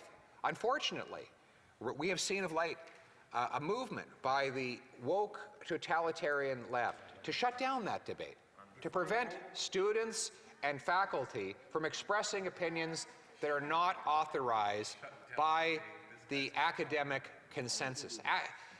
The Academy is losing its very purpose, which is the pursuit of knowledge and truth through open inquiry. A true marketplace of ideas where people come together without fear and without violence to share and express, to, yes, sometimes have their feelings hurt, sometimes to be frustrated, sometimes to be angry with what they hear, but ultimately to allow inquiring minds to compete and for the best to come out on top. Now, one of the most revered and cited, academically cited professors in modern Canada, of course, is Dr. Jordan Peterson. He was one of the most cited before he gained notoriety around the world. He was one of the most academically cited, this is a statistical fact, cited professors because of his prolific writings that were respected by people across all of the social sciences and humanities. But he expressed views that were not acceptable to the new totalitarian one-size-fit-all groupthink. And as a result, he was driven out of the University of Toronto and silenced. Now, more recently, he has been told that he might lose his license to practice as a psychologist because In one case, he had a complaint against him because he retweeted me. In another case, he tweeted a criticism of the Prime Minister. And the association that licenses psychologists in Ontario said that this could provide great danger to his patients if they were to see a tweet by their psychologist criticizing the Prime Minister. This might cause a massive psychological breakdown. My goodness, how fragile a supporter of this Prime Minister might be if they shatter like glass at the mere tweeting out of a criticism. Maybe the Prime Minister himself would find it psychologically devastating to see criticisms of him coming from someone like Dr. Peterson. My answer to those censors is this. If you don't like Jordan Peterson, debate him. Don't shut him down. Debate him. Good luck with that. I debate all kinds of people with which I disagree. I disagree with this Prime Minister. I disagree with his whole cabinet. I don't want to silence them. I want to debate them. In fact, I believe they help me make my case every time they open their mouths. I want them to speak even more, Madam Speaker. Yeah.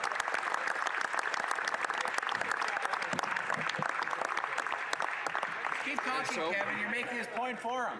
We have something called Section 2B of the Charter of Rights and Freedoms.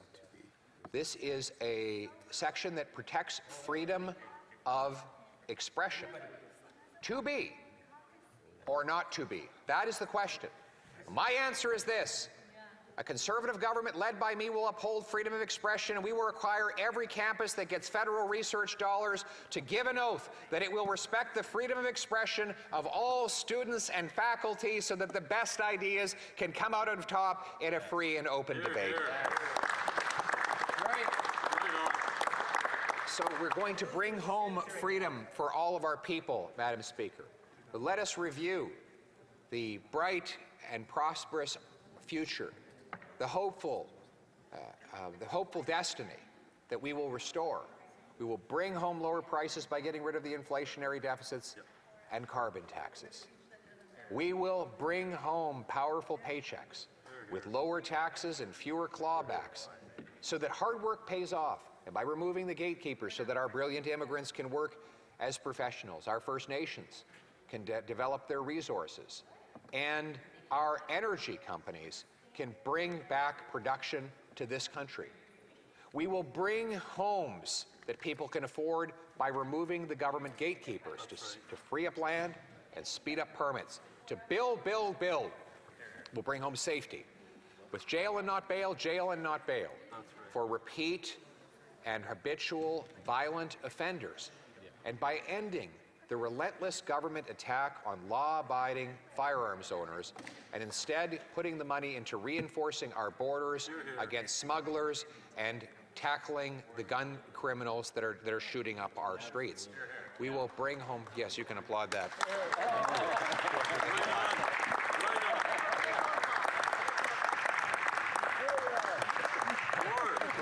We're all very polite Canadians never want to interrupt, but I want you to feel comfortable to interrupt my remarks with your applause at any time.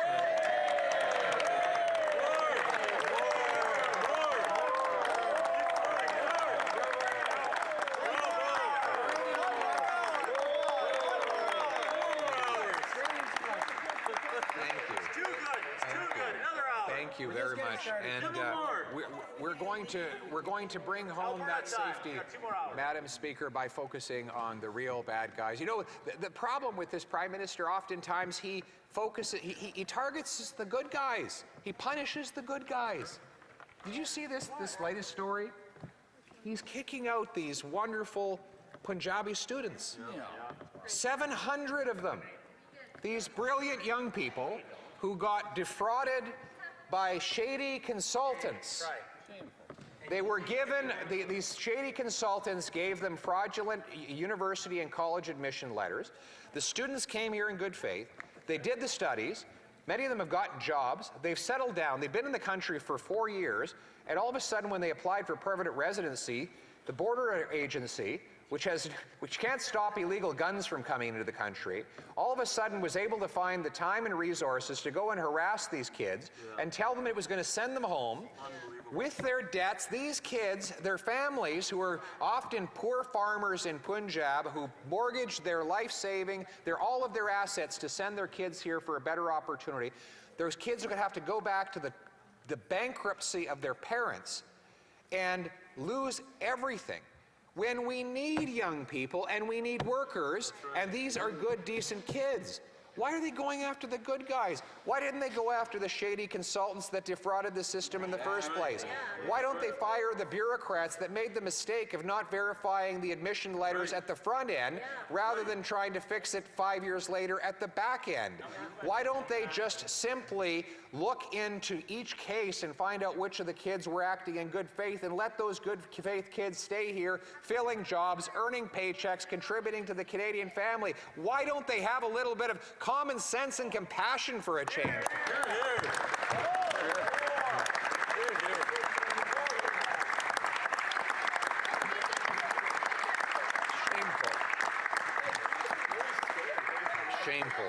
Shameful. They're screaming at me, why am I still speaking? I'm speaking for those kids who have no voice. Those kids who have no voice. That's why I keep speaking. Even as I'm losing my voice, I'll continue to be their voice. That's right. That's right. Here. Yeah. That's right. I have repeatedly asked the honourable members, shall I start naming members? Do I need to start naming members? Please, I've asked the honourable members to keep order. The honourable member of the honourable leader of the opposition. We're going to go after the bad guys, not the good guys. Not the law-abiding hunter and farmer, not the honest student that got ripped off by a foreign shady consultant. We're going to go after the good and decent people. We're going to go after the multi-gazillionaires who stash their cash in faraway tax loopholes. We won't be going after small businesses that are trying to save up for their future. We're going to target the bad guys with punishment and reward good behavior by good, honest, decent people. Will be a government on the side of those who work hard, pay their taxes, and play by the rules. Wouldn't that be a change from what we have right now?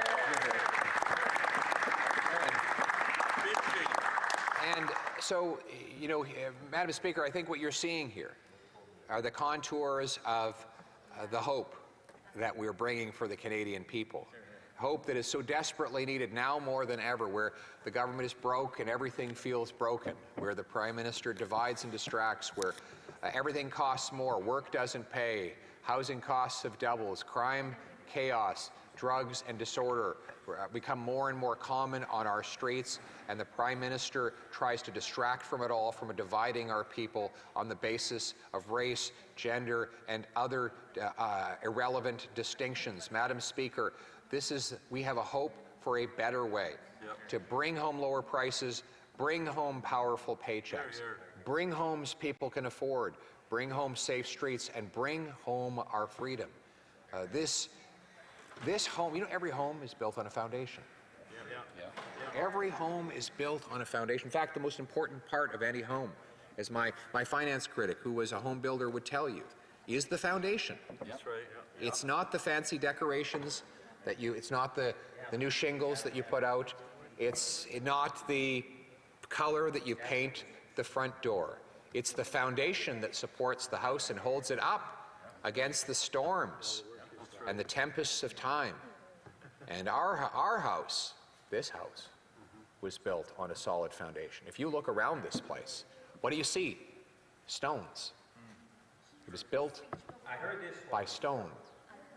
You look around, you know, in some of the center block buildings, you can actually see limestone that have fossils in them. Fossils that were embedded in that stone millions of years earlier. You're literally looking back millions of years in time when you look at those stones and those incredible fossils that are etched and crystallized in them forever. Why do we build these places with stone? It is to represent the permanence of the principles on which the entire place rests. We are all just visitors in this place.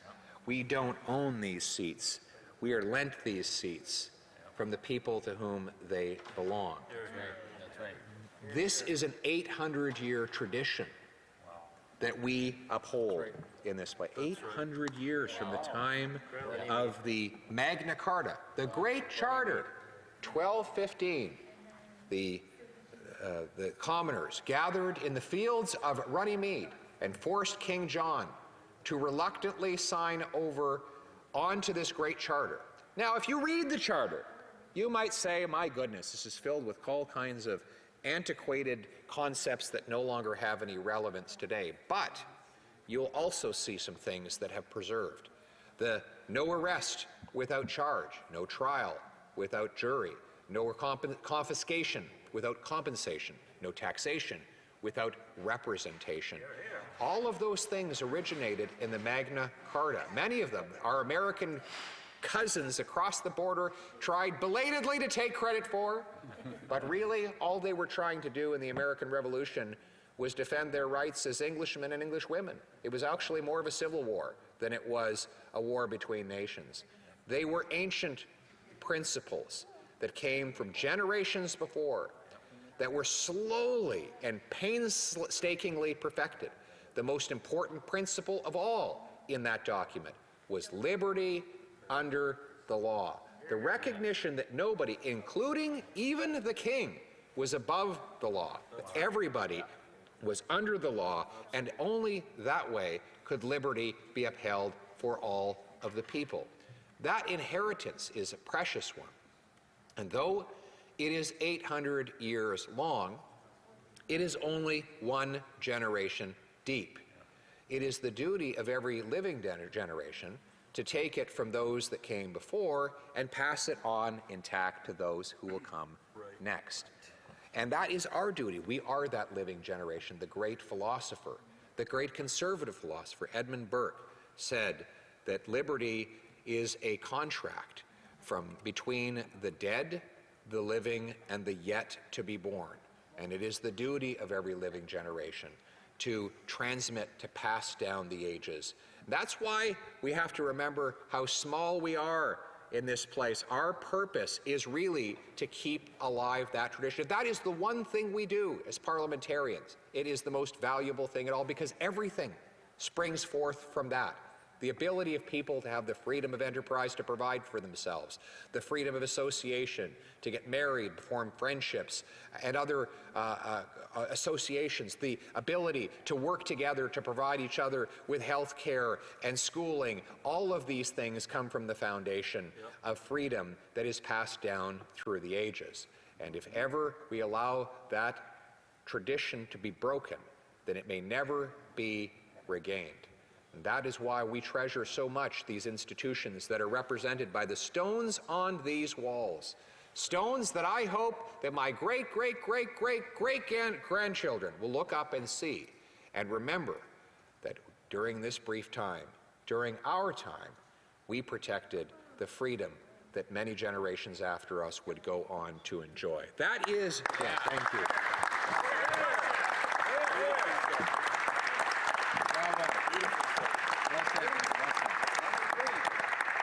Yes, that's right. And often my honored colleague from Louis Saint Laurent, our shadow minister of the environment, it reminds me of the green floors in this place. You know, and we wonder, why is it green? Why is the other place red?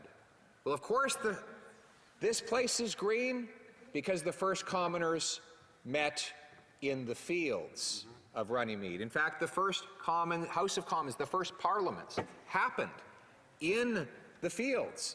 And they represented those who worked and harvested the fields. They were the ones responsible for the bounty. And of course, it was the aristocrats on the inside of the castle walls who made their way by taking what others had earned. And obviously, the greed of those within the castle walls was insatiable. But the commoners pushed back and fought back for their ability to control what they had earned and to limit what could be taken from that. Nothing could be taxed from the people without the consent of the people. And that's why we're debating this budget here today. We debate something called the estimates. It seems like a technical procedural detail. It is not. No dollar can be spent or taxed by government without it being voted on in this place. That is because it is the people, it is the common people in the fields who earned it, whose consent is required before it can be taxed or spent. That is a powerful tradition.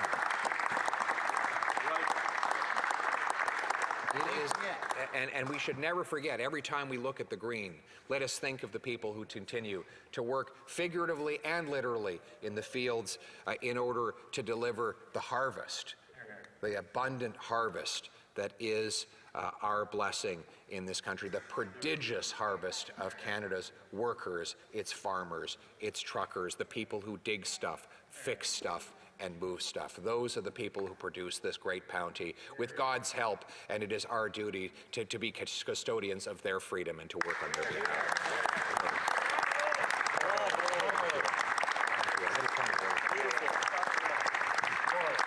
Thank you.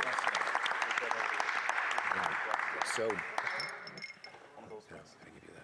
the honourable member for Sherwood Park for Saskatchewan on a point of order. Thank you, Madam Chair. Earlier we had a situation where members of Parliament were using props in this House. They weren't speaking, but they were very clearly holding up props, making comments about them. And it seemed to make a total mockery of the rules around props, in that people had, it seems, brought in items that were supposed to represent certain things that were in relation to past comments that the Speaker had made.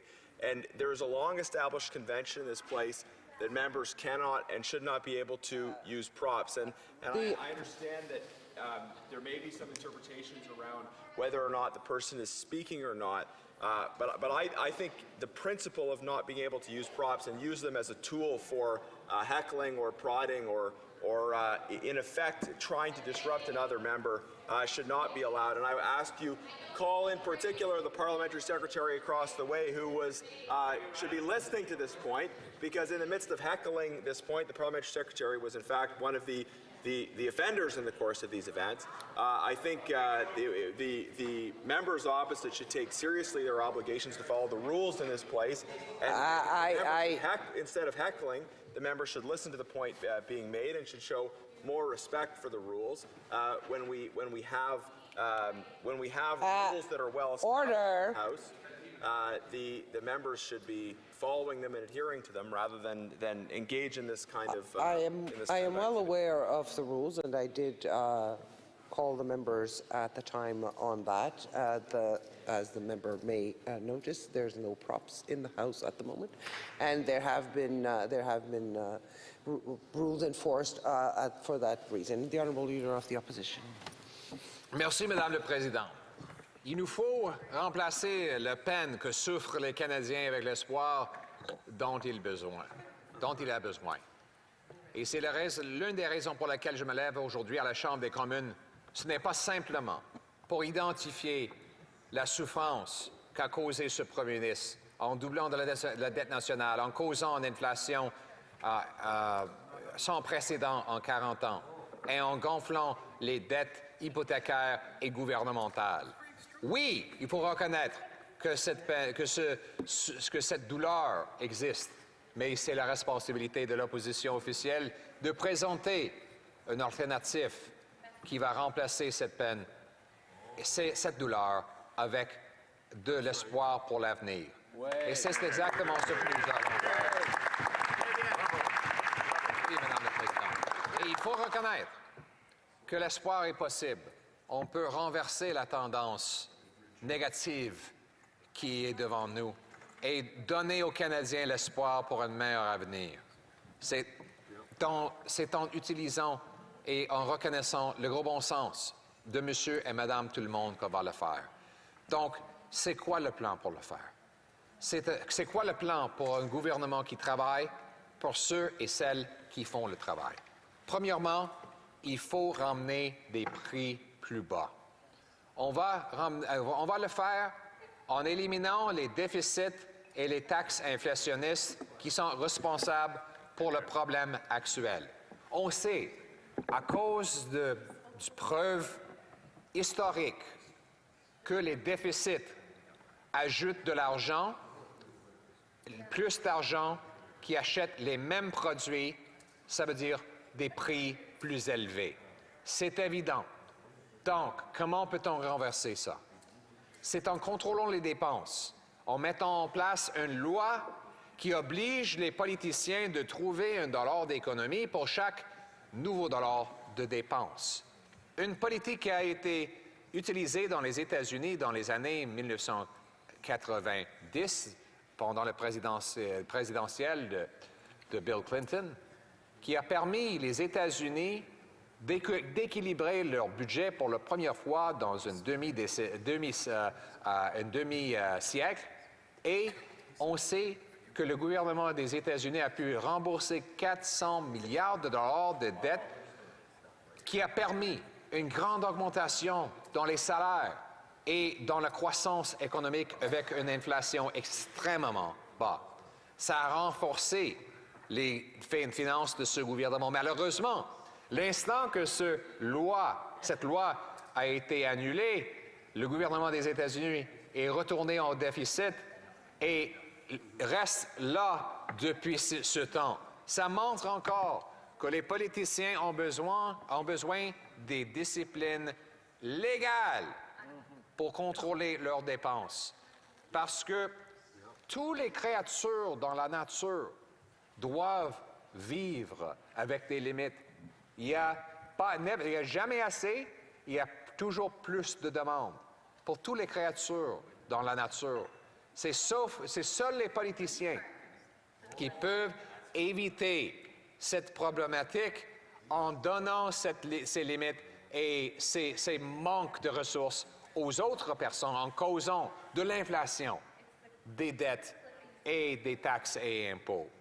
La seule façon de limiter le coût sur les épaules des citoyens, c'est avec une loi qui obligerait des politiciens de trouver ces économies. C'est exactement ce qu'un serviteur ou un mécanicien ou une petite entreprise font quand ils choisissent entre une dépense ou une autre, ou quand ils essaient de faire les deux dépenses en trouvant un bon prix pour chacun. Ça, c'est la discipline qui existe pour les familles canadiennes, pour les petites et moyennes entreprises canadiennes, et c'est une discipline que je vais imposer sur les politiciens. C'est assez que les Canadiens doivent couper leurs propres dépenses. C'est maintenant le temps que les politiciens montrent un peu de discipline eux-mêmes.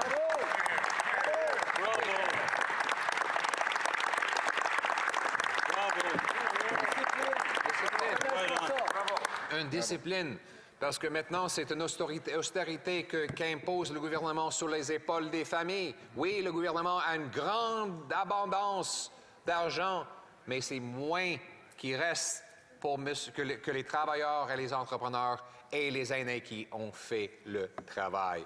Maintenant, on va avoir un petit gouvernement pour permettre des citoyens plus grands. Ça va permettre aussi d'éliminer le gaspillage, de forcer des fonctionnaires et des politiciens de regarder partout dans la bureaucratie afin de trouver les économies. Parce qu'il y a des occasions de sauver de l'argent. J'ai mentionné un exemple plus tôt. Quand on a un programme dans le gouvernement fédéral où on envoie des disquettes, on a envoyé des disquettes, des livres à l'écoute. Mais l'Association des Canadiens aveugles ont dit que c'était trop coûteux et pas pratique de continuer d'envoyer des disquettes. Pourquoi pas leur envoyer des livres de façon numérique par l'Internet en étant le 20e siècle? Ça nous a permis de réduire le coût en augmentant le nombre de livres disponibles aux gens aveugles. Une victoire pour tout le monde. Donc, c'est possible, oui, de réduire les coûts en même temps d'augmenter et améliorer les services si on déploie le gros bon sens dans la gestion du gouvernement. Et c'est exactement ce que cette loi dollar par dollar va faire en forçant les politiciens de chercher toujours des façons de livrer la marchandise de façon moins coûteuse. C'est exactement ce que les autres Canadiens font. C'est exactement ce que mon gouvernement va faire aussi. On va arrêter On va arrêter de donner des contrats aux consultants. On va fermer la banque de l'infrastructure qui est de 35 milliards de dollars qui existe pour plus de 5 ans, mais qui n'a pas livré un seul projet. C'est quand un programme existe qui ne livre rien pour les contribuables, je vais le fermer pour qu'on puisse économiser de l'argent et laisser l'argent dans les poches de monsieur et de madame tout le monde pour réduire les dettes, pour équilibrer le budget afin de réduire l'inflation et les taux d'intérêt.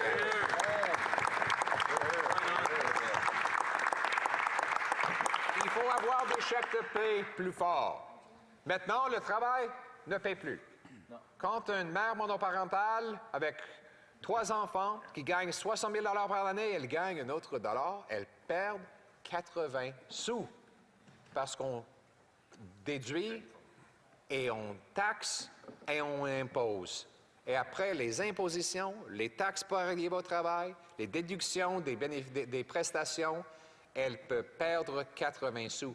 C'est une pénalité pour le travail.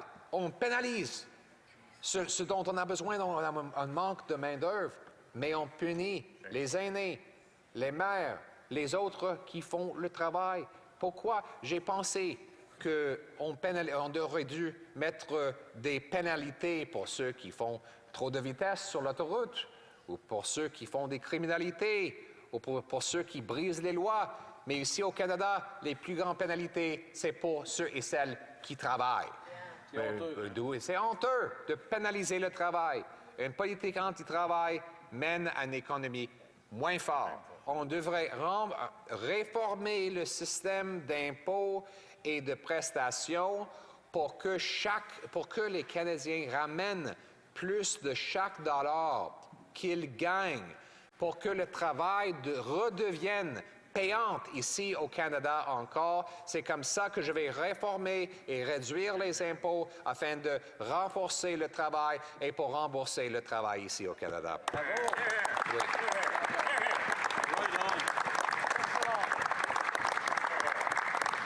Mais pour travailler, il faut pouvoir se rendre au travail. Il faut pouvoir y arriver. C'est pour ça qu'il faut mettre fin à la guerre contre l'auto. Le bloc wokiste et les libéraux sont contre les autos. Ils ont essayé de tuer un grand projet dans la grande région de Québec, un troisième lien qui aurait pu permettre les Québécois de traverser le fleuve, mais maintenant, ça n'existe plus et on a maintenant parmi les wokistes un agenda anti-voiture. Ça n'a pas de bon sens. Des gens dans les banlieues et dans les régions ont besoin des voitures afin d'arriver au travail. Et c'est pour ça qu'un gouvernement mené par moi, un gouvernement de gros bon sens, conservateur, va supporter, oui, le transport en commun, mais aussi les autoroutes et les ponts pour permettre aux gens de se rendre au travail. Et on ne va pas rendre ça plus cher. Les libéraux et le Bloc veulent augmenter le taxe de l'essence un autre 20 sous le litre. Les Québécois ne peuvent plus payer 20 sous le litre de taxes. Les prix sont déjà parmi les plus élevés en Amérique du Nord, au Québec. Et nous sommes le seul parti qui va annuler cette deuxième taxe carbone qu'imposera le Bloc et les libéraux. Nous croyons que sauver l'environnement, c'est en rendant l'énergie verte moins chère, pas en rendant les énergies traditionnelles plus chères. C'est avec les technologies et pas les taxes qu'on va protéger notre environnement.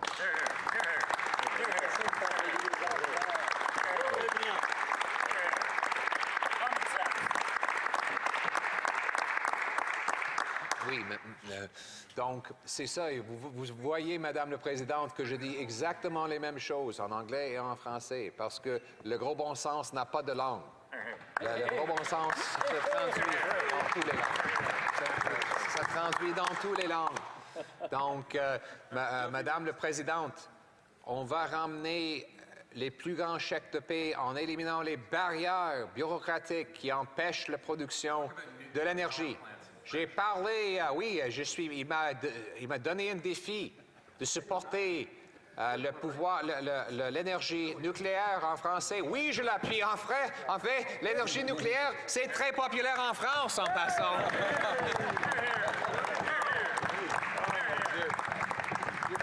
je sais que le ministre de l'Environnement, qui est radical et extrême, est contre toutes sources de l'énergie. Il est même contre le nucléaire. Il est contre le nucléaire. Il est contre le nucléaire. Il veut empêcher le Québec de bâtir des barrages hydroélectriques. Mais ils disent non, je vais le permettre. Mais ça prend d'autres 6-7 ans pour une double revue environnementale. Moi, je fais confiance au gouvernement du Québec, qui est une des plus environnementalement avancées au monde, de protéger l'environnement. C'est sûr que le gouvernement du Québec va vouloir protéger l'environnement. Ce n'est pas nécessaire d'avoir un deuxième processus pour le même projet. On va accélérer l'approbation de ces projets d'hydroélectricité. En fait, ça va être nécessaire. Si on veut combattre les changements climatiques, il va falloir produire davantage d'électricité.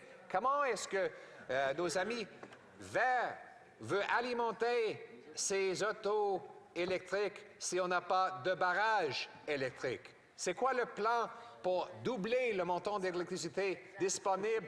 Il nous faut des barrages. Pour des barrages, il faut des approbations rapides. Et moi, je vais enlever les obstacles que le gouvernement fédéral met en place pour que le Québec puisse continuer de bâtir des barrages et générer plus d'électricité. Quand le gouvernement conservateur de Stephen Harper était en place, il y avait une grande crise mondiale économique. Et il fallait bâtir rapidement des projets sans délai. Donc, le ministre qui est en place là-bas, John Baird, il a dit un projet, un revue. Pas une municipale, un provincial et une autre fédérale. Parce qu'auparavant, il y avait 3. Des fois, c'était le même consultant qui était engagé 3 fois par 3 niveaux du gouvernement pour retarder le projet et empêcher la construction en augmentant le coût pour tout le monde. Et c'était nécessaire de le faire rapidement pour combattre les effets de la crise mondiale. Donc, on a eu... c'est la deuxième chose, il a dit. Il dit ces fonctionnaires, il a dit, je veux une application d'une page. D'une page. Parce que c'était comme 200 pages pour l'application. Donc, eux autres, ils ont dit, OK. On va faire 200 pages? Non. Une page. OK. On va avoir un compromis. Peut-être 100 pages? Non. Une page. Ils disaient, OK. 50 pages. Non. Une page. OK. On va faire un deal, ça va être 10 pages. Non, une page. Finalement, après tout, les fonctionnaires ont réussi à produire une application qui était une page pour un projet. Est-ce qu'on peut faire ça? Ça me rappelle... J'ai été le député pour Nepean. Le fondateur de Nepean, Aubrey Moody, il était le maire de la région. Et il y avait une histoire qu'un homme est venu à sa maison, sa firme, 6 heures le matin, pour lui dire, j'ai acheté un terrain, je veux bâtir une centre de vente de l'auto, pour vendre des autos. Le lendemain, ils se sont rencontrés avec les avocats de la ville et le mardi, 2 jours plus tard, la construction avait commencé. C'est comme ça, le gros bon sens, que ça fonctionne. On enlève la bureaucratie. Et savez-vous quoi? La même entreprise est là 80 ans plus tard. Toujours là, toujours en place, ils vendent des voitures, ils payent des chèques de paie. Ça, c'est le gros bon sens. En enlevant la bureaucratie, les obstacles bureaucratiques, on va permettre des plus grands chèques de paie, on va bâtir encore au Canada. On va... Oui. C'est le gros bon sens. Puis, je vais lancer un défi. Quand je serai Premier ministre, je vais lancer un défi aux premiers ministres provinciaux et aux maires municipaux. On va rencontrer ensemble, je vais dire, on devrait être l'endroit le plus rapide d'obtenir un permis de construction à travers l'OCDE. N'est-ce pas? On peut le faire. Oui, on peut protéger l'environnement et la sécurité, mais on peut le faire rapidement. On peut compléter les tâches. On peut faire des choses encore au Canada. Oui, c'est possible. On le voit. Si vous voulez, Madame le Président, des maisons pour nos jeunes. 9 sur 10 de nos jeunes ne peuvent pas acheter une maison. Pourquoi? Dans le pays avec le deuxième plus grand montant de terrain au monde, on n'a pas assez de logements pour nos jeunes. Ça n'a pas de bon sens. Pourquoi? Parce que nous sommes le deuxième plus lent endroit à obtenir un permis de construction. C'est pour ça qu'on a le moins de maisons par capita dans le G7. On a des maisons qui coûtent presque le double qu'aux États-Unis, là où ils ont 10 fois plus de personnes à loger dans un terrain plus petit, ils ont des prix plus bas. C'est parce qu'eux autres peuvent obtenir un permis de construction. Ici, on devrait inciter nos municipalités de bâtir plus rapidement. Moi, je vais lier le montant de dollars de l'infrastructure pour chaque municipalité au nombre de maisons qui sont complétées. Je vais obliger chaque grande ville d'augmenter les permis de construction par 15 % par année. Sinon, ils vont perdre de l'argent pour l'infrastructure. Mais l'autre côté, s'ils bâtissent plus que ça, ils vont obtenir davantage de fonds de l'infrastructure. On va rembourser les municipalités qui font du succès. On va donner plus aux gens qui construisent plus et on va obliger les grandes villes de bâtir beaucoup plus d'appartements entourant les stations, les gares de transport en commun. On va inviter davantage d'immigrants qui peuvent bâtir des choses et on va favoriser les métiers. Oui, les métiers, pas juste les professions. Oui, aussi les polytechniques et non pas seulement les universités pour qu'on puisse supporter la classe ouvrière de l'avenir, Madame le Président. Et si vous ne me croyez pas quand je dis que c'est possible de bâtir plus rapidement, regardez le peuple Squamish, ce qu'ils ont fait au centre-ville de Vancouver. À Vancouver, ça coûte 600 000 par maison pour les permis, juste pour les permis, pas pour les matériaux, pas pour les travailleurs, même pas pour le terrain, c'est juste le coût qu'imposent les gouvernements et la paperasserie. Heureusement, le peuple Squamish, qui se situe en partie, qui se situe dans la ville de Vancouver, n'a pas besoin de suivre des règles ni la paperasserie de la ville. Parce que c'est une réserve d'Autochtones. Ils ont leur propre contrôle.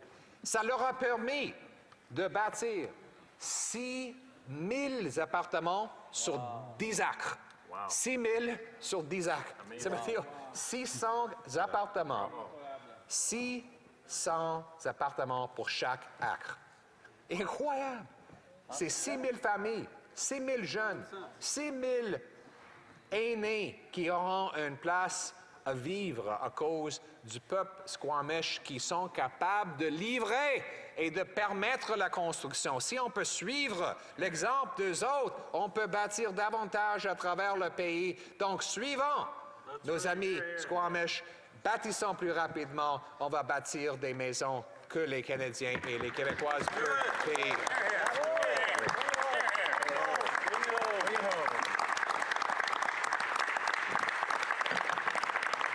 Donc, on va ramener des maisons qui sont plus abordables. On va ramener la sécurité aussi.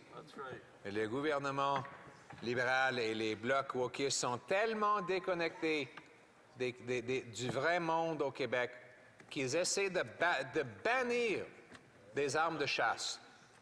Les bloquistes, quand ils l'ont vu, les bloquistes ont vu la liste des armes d'épaule que les libéraux voulaient bannir. Les bloquistes ont dit « Oh, c'est excellent, c'est la liste qu'on attendait depuis longtemps. On est très heureux de bannir tous ces chasseurs-là. » Mais les bloquistes ont soudainement appris qu'il y avait des chasseurs dans leur comté.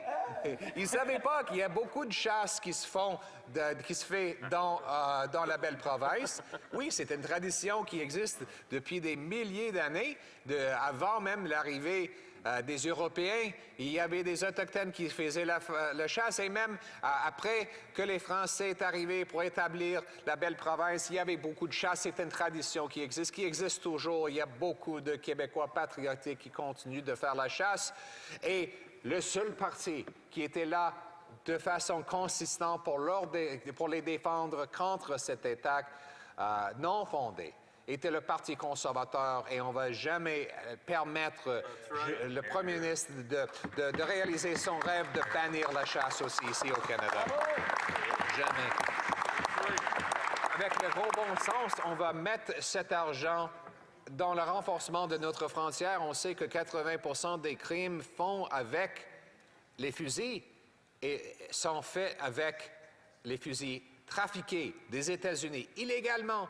Donc, pourquoi dépenser 5 milliards de dollars pour harceler des tireurs sportifs qui ont des permis, qui sont formés, qui ont déjà été vérifiés par le GRC, quand on peut mettre cette même argent sur le renforcement de notre frontière et sur beaucoup plus de ressources pour nos policiers et policières afin d'arrêter les vrais criminels et les gangs de rue. Ça, c'est le gros bon sens qui va garder la sécurité de chaque Canadien à travers le pays. Je parle simplement du gros bon sens, Madame la Présidente.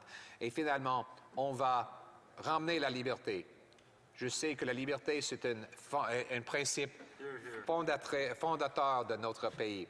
Le gouvernement fédéral veut censurer l'Internet. Le CRTC, une agence woke, veut imposer ses valeurs sur les Québécois. Et c'était incroyable de voir le Bloc. Le Bloc qui se dit indépendantiste veut donner davantage de pouvoir à l'État fédéral. À une ministre du gouvernement du Canada, je ne peux pas dire son nom, le ministre des Patrimoines et des autres bureaucrates woke ici à Ottawa vont contrôler ce que les Québécois peuvent voir et dire sur l'Internet. C'était seulement le Parti conservateur qui défendait la souveraineté individuelle des Québécois de choisir leur propre pensée, leurs propres mots, leur propre identité. Moi, je ne vais jamais permettre le gouvernement fédéral d'imposer sur les Québécois quoi penser et quoi dire sur l'Internet. Moi, je vais rétablir la liberté d'expression.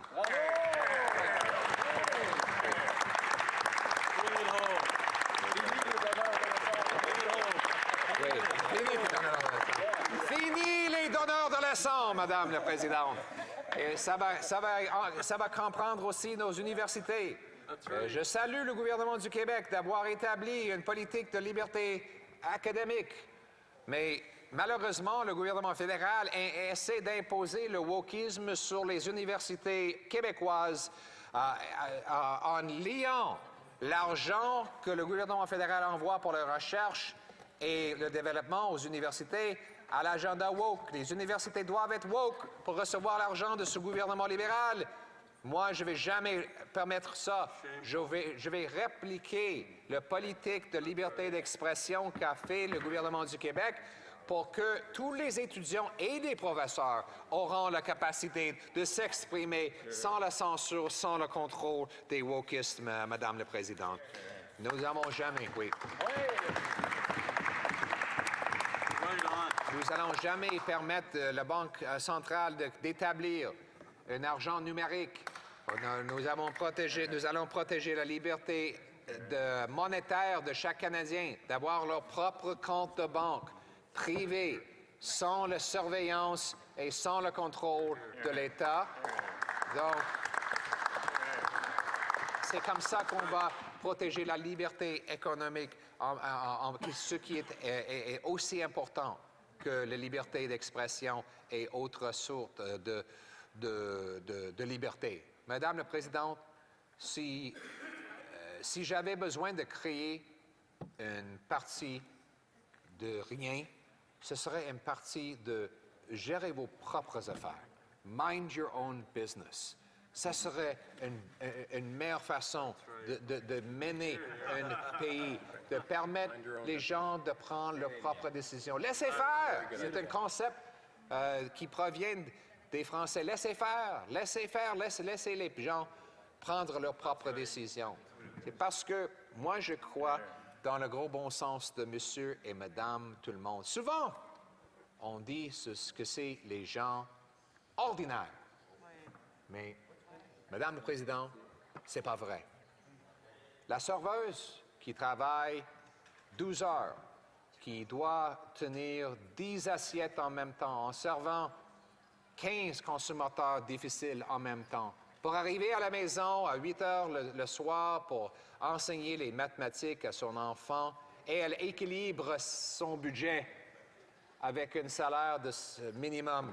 Elle n'est pas ordinaire, elle est extraordinaire. Oui.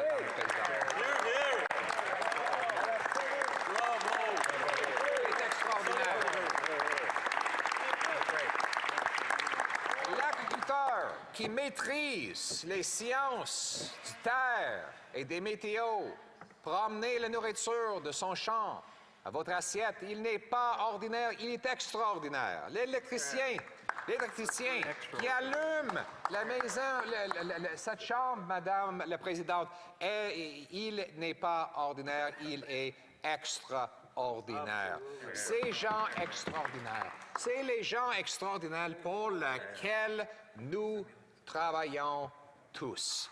Et il faut rappeler qu'ils n'ont pas besoin des leçons. Fini les donateurs de leçons, Madame la Présidente. C'est le temps de permettre les gens de vivre leur vie sans l'ingérence étatique excessive qu'on voit de ce gouvernement et de tous les gouvernements. Il faut rappeler que nous sommes des serviteurs aussi.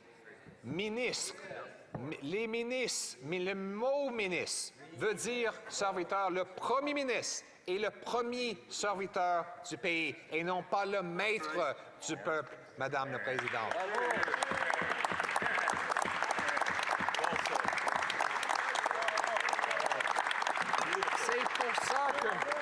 C'est pour ça que nous demandons une politique fiscale qui remette le contrôle entre les mains de monsieur et madame tout le monde, des gens qui font le travail, les gens qui payent les factures. C'est la raison pour laquelle j'ai dit au premier ministre que j'arrêterais ce discours n'importe quand s'il me donnait deux garanties. Un, qu'il allait équilibrer le budget pour réduire l'inflation et les taux d'intérêt, et deux, qu'il arrête toutes les augmentations de taxes carbone. Deux demandes qui permettraient aux gens de reprendre le contrôle de l'argent et d'être remboursés pour le travail acharné qu'ils font. Madame la Présidente, c'est ça nos buts, de remettre les gens en contrôle de leur vie. C'est le gros bon sens de tout le monde. Ramenons le gros bon sens chez nous, Madame la Présidente. Madam Speaker, I could stop this speech on a moment's notice if the Prime Minister would walk in here now and just commit to me to make two commitments come true. One, that he will balance the budget to bring down inflation and interest rates, and two, that he will cancel all future interest for increases to the carbon tax. Two simple demands, and I stop speaking. Two demands, that's all it takes. Madam Speaker, but he won't do it because he wants to take more from the people. He believes he knows better. He knows how to control their money and run their lives better than all of those ordinary people. Madam Speaker, these people are not ordinary. The waitress who balances 10 plates, serves 15 customers, helps her kid with math, balances her budget on a $15 an hour salary is not ordinary, she's extraordinary. The farmer who brings the food from his field to your fork is extraordinary. The electrician that captures the electricity from the sky and runs it through a copper wire to light up this room, he is extraordinary. These are the common people for whom we fight. It is the common sense of the common people, united for our common home, your home, my home, our home. Let's bring it home!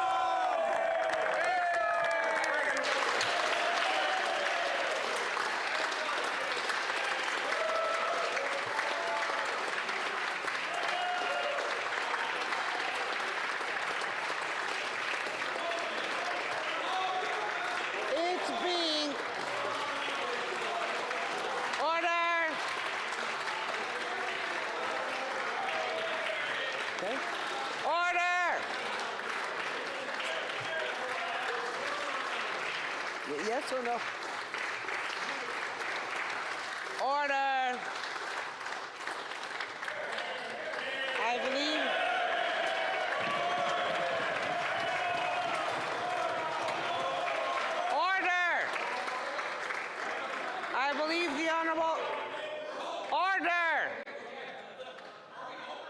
believe the Honourable House Leader for the official opposition is rising on a point of order. Yes, the Honourable. Thank you very much, Madam Speaker. And I'm just wondering, given the late hour and the special order that we're operating under, we understand that at 11:45 you had to put the question, but I believe if you seek it, you might find unanimous consent to not see the clock and allow the Honourable Leader of the Opposition to continue, because I think there are still some Liberals that remain unconvinced, and I think he has some more.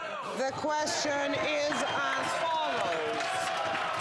It being 11:46, pursuant to order made on Tuesday, June 6, 2023, it is my duty to interrupt the proceedings and put forthwith every question necessary to dispose of the third reading stage of the bill now before the House. The question is as follows. Ms. Fridland, seconded by Ms. Jasek, move that Bill C-47, an act to implement certain provisions of the budget, tabled in Parliament on March 28, 2023, be now read a third time and do pass. If a member of a recognized party present in the House wishes that the motion be carried or carried on division, or wishes to request a recorded division, I would invite them to rise and indicate it to the Chair. The Honourable Parliamentary Secretary to the Government House Leader. Request a recorded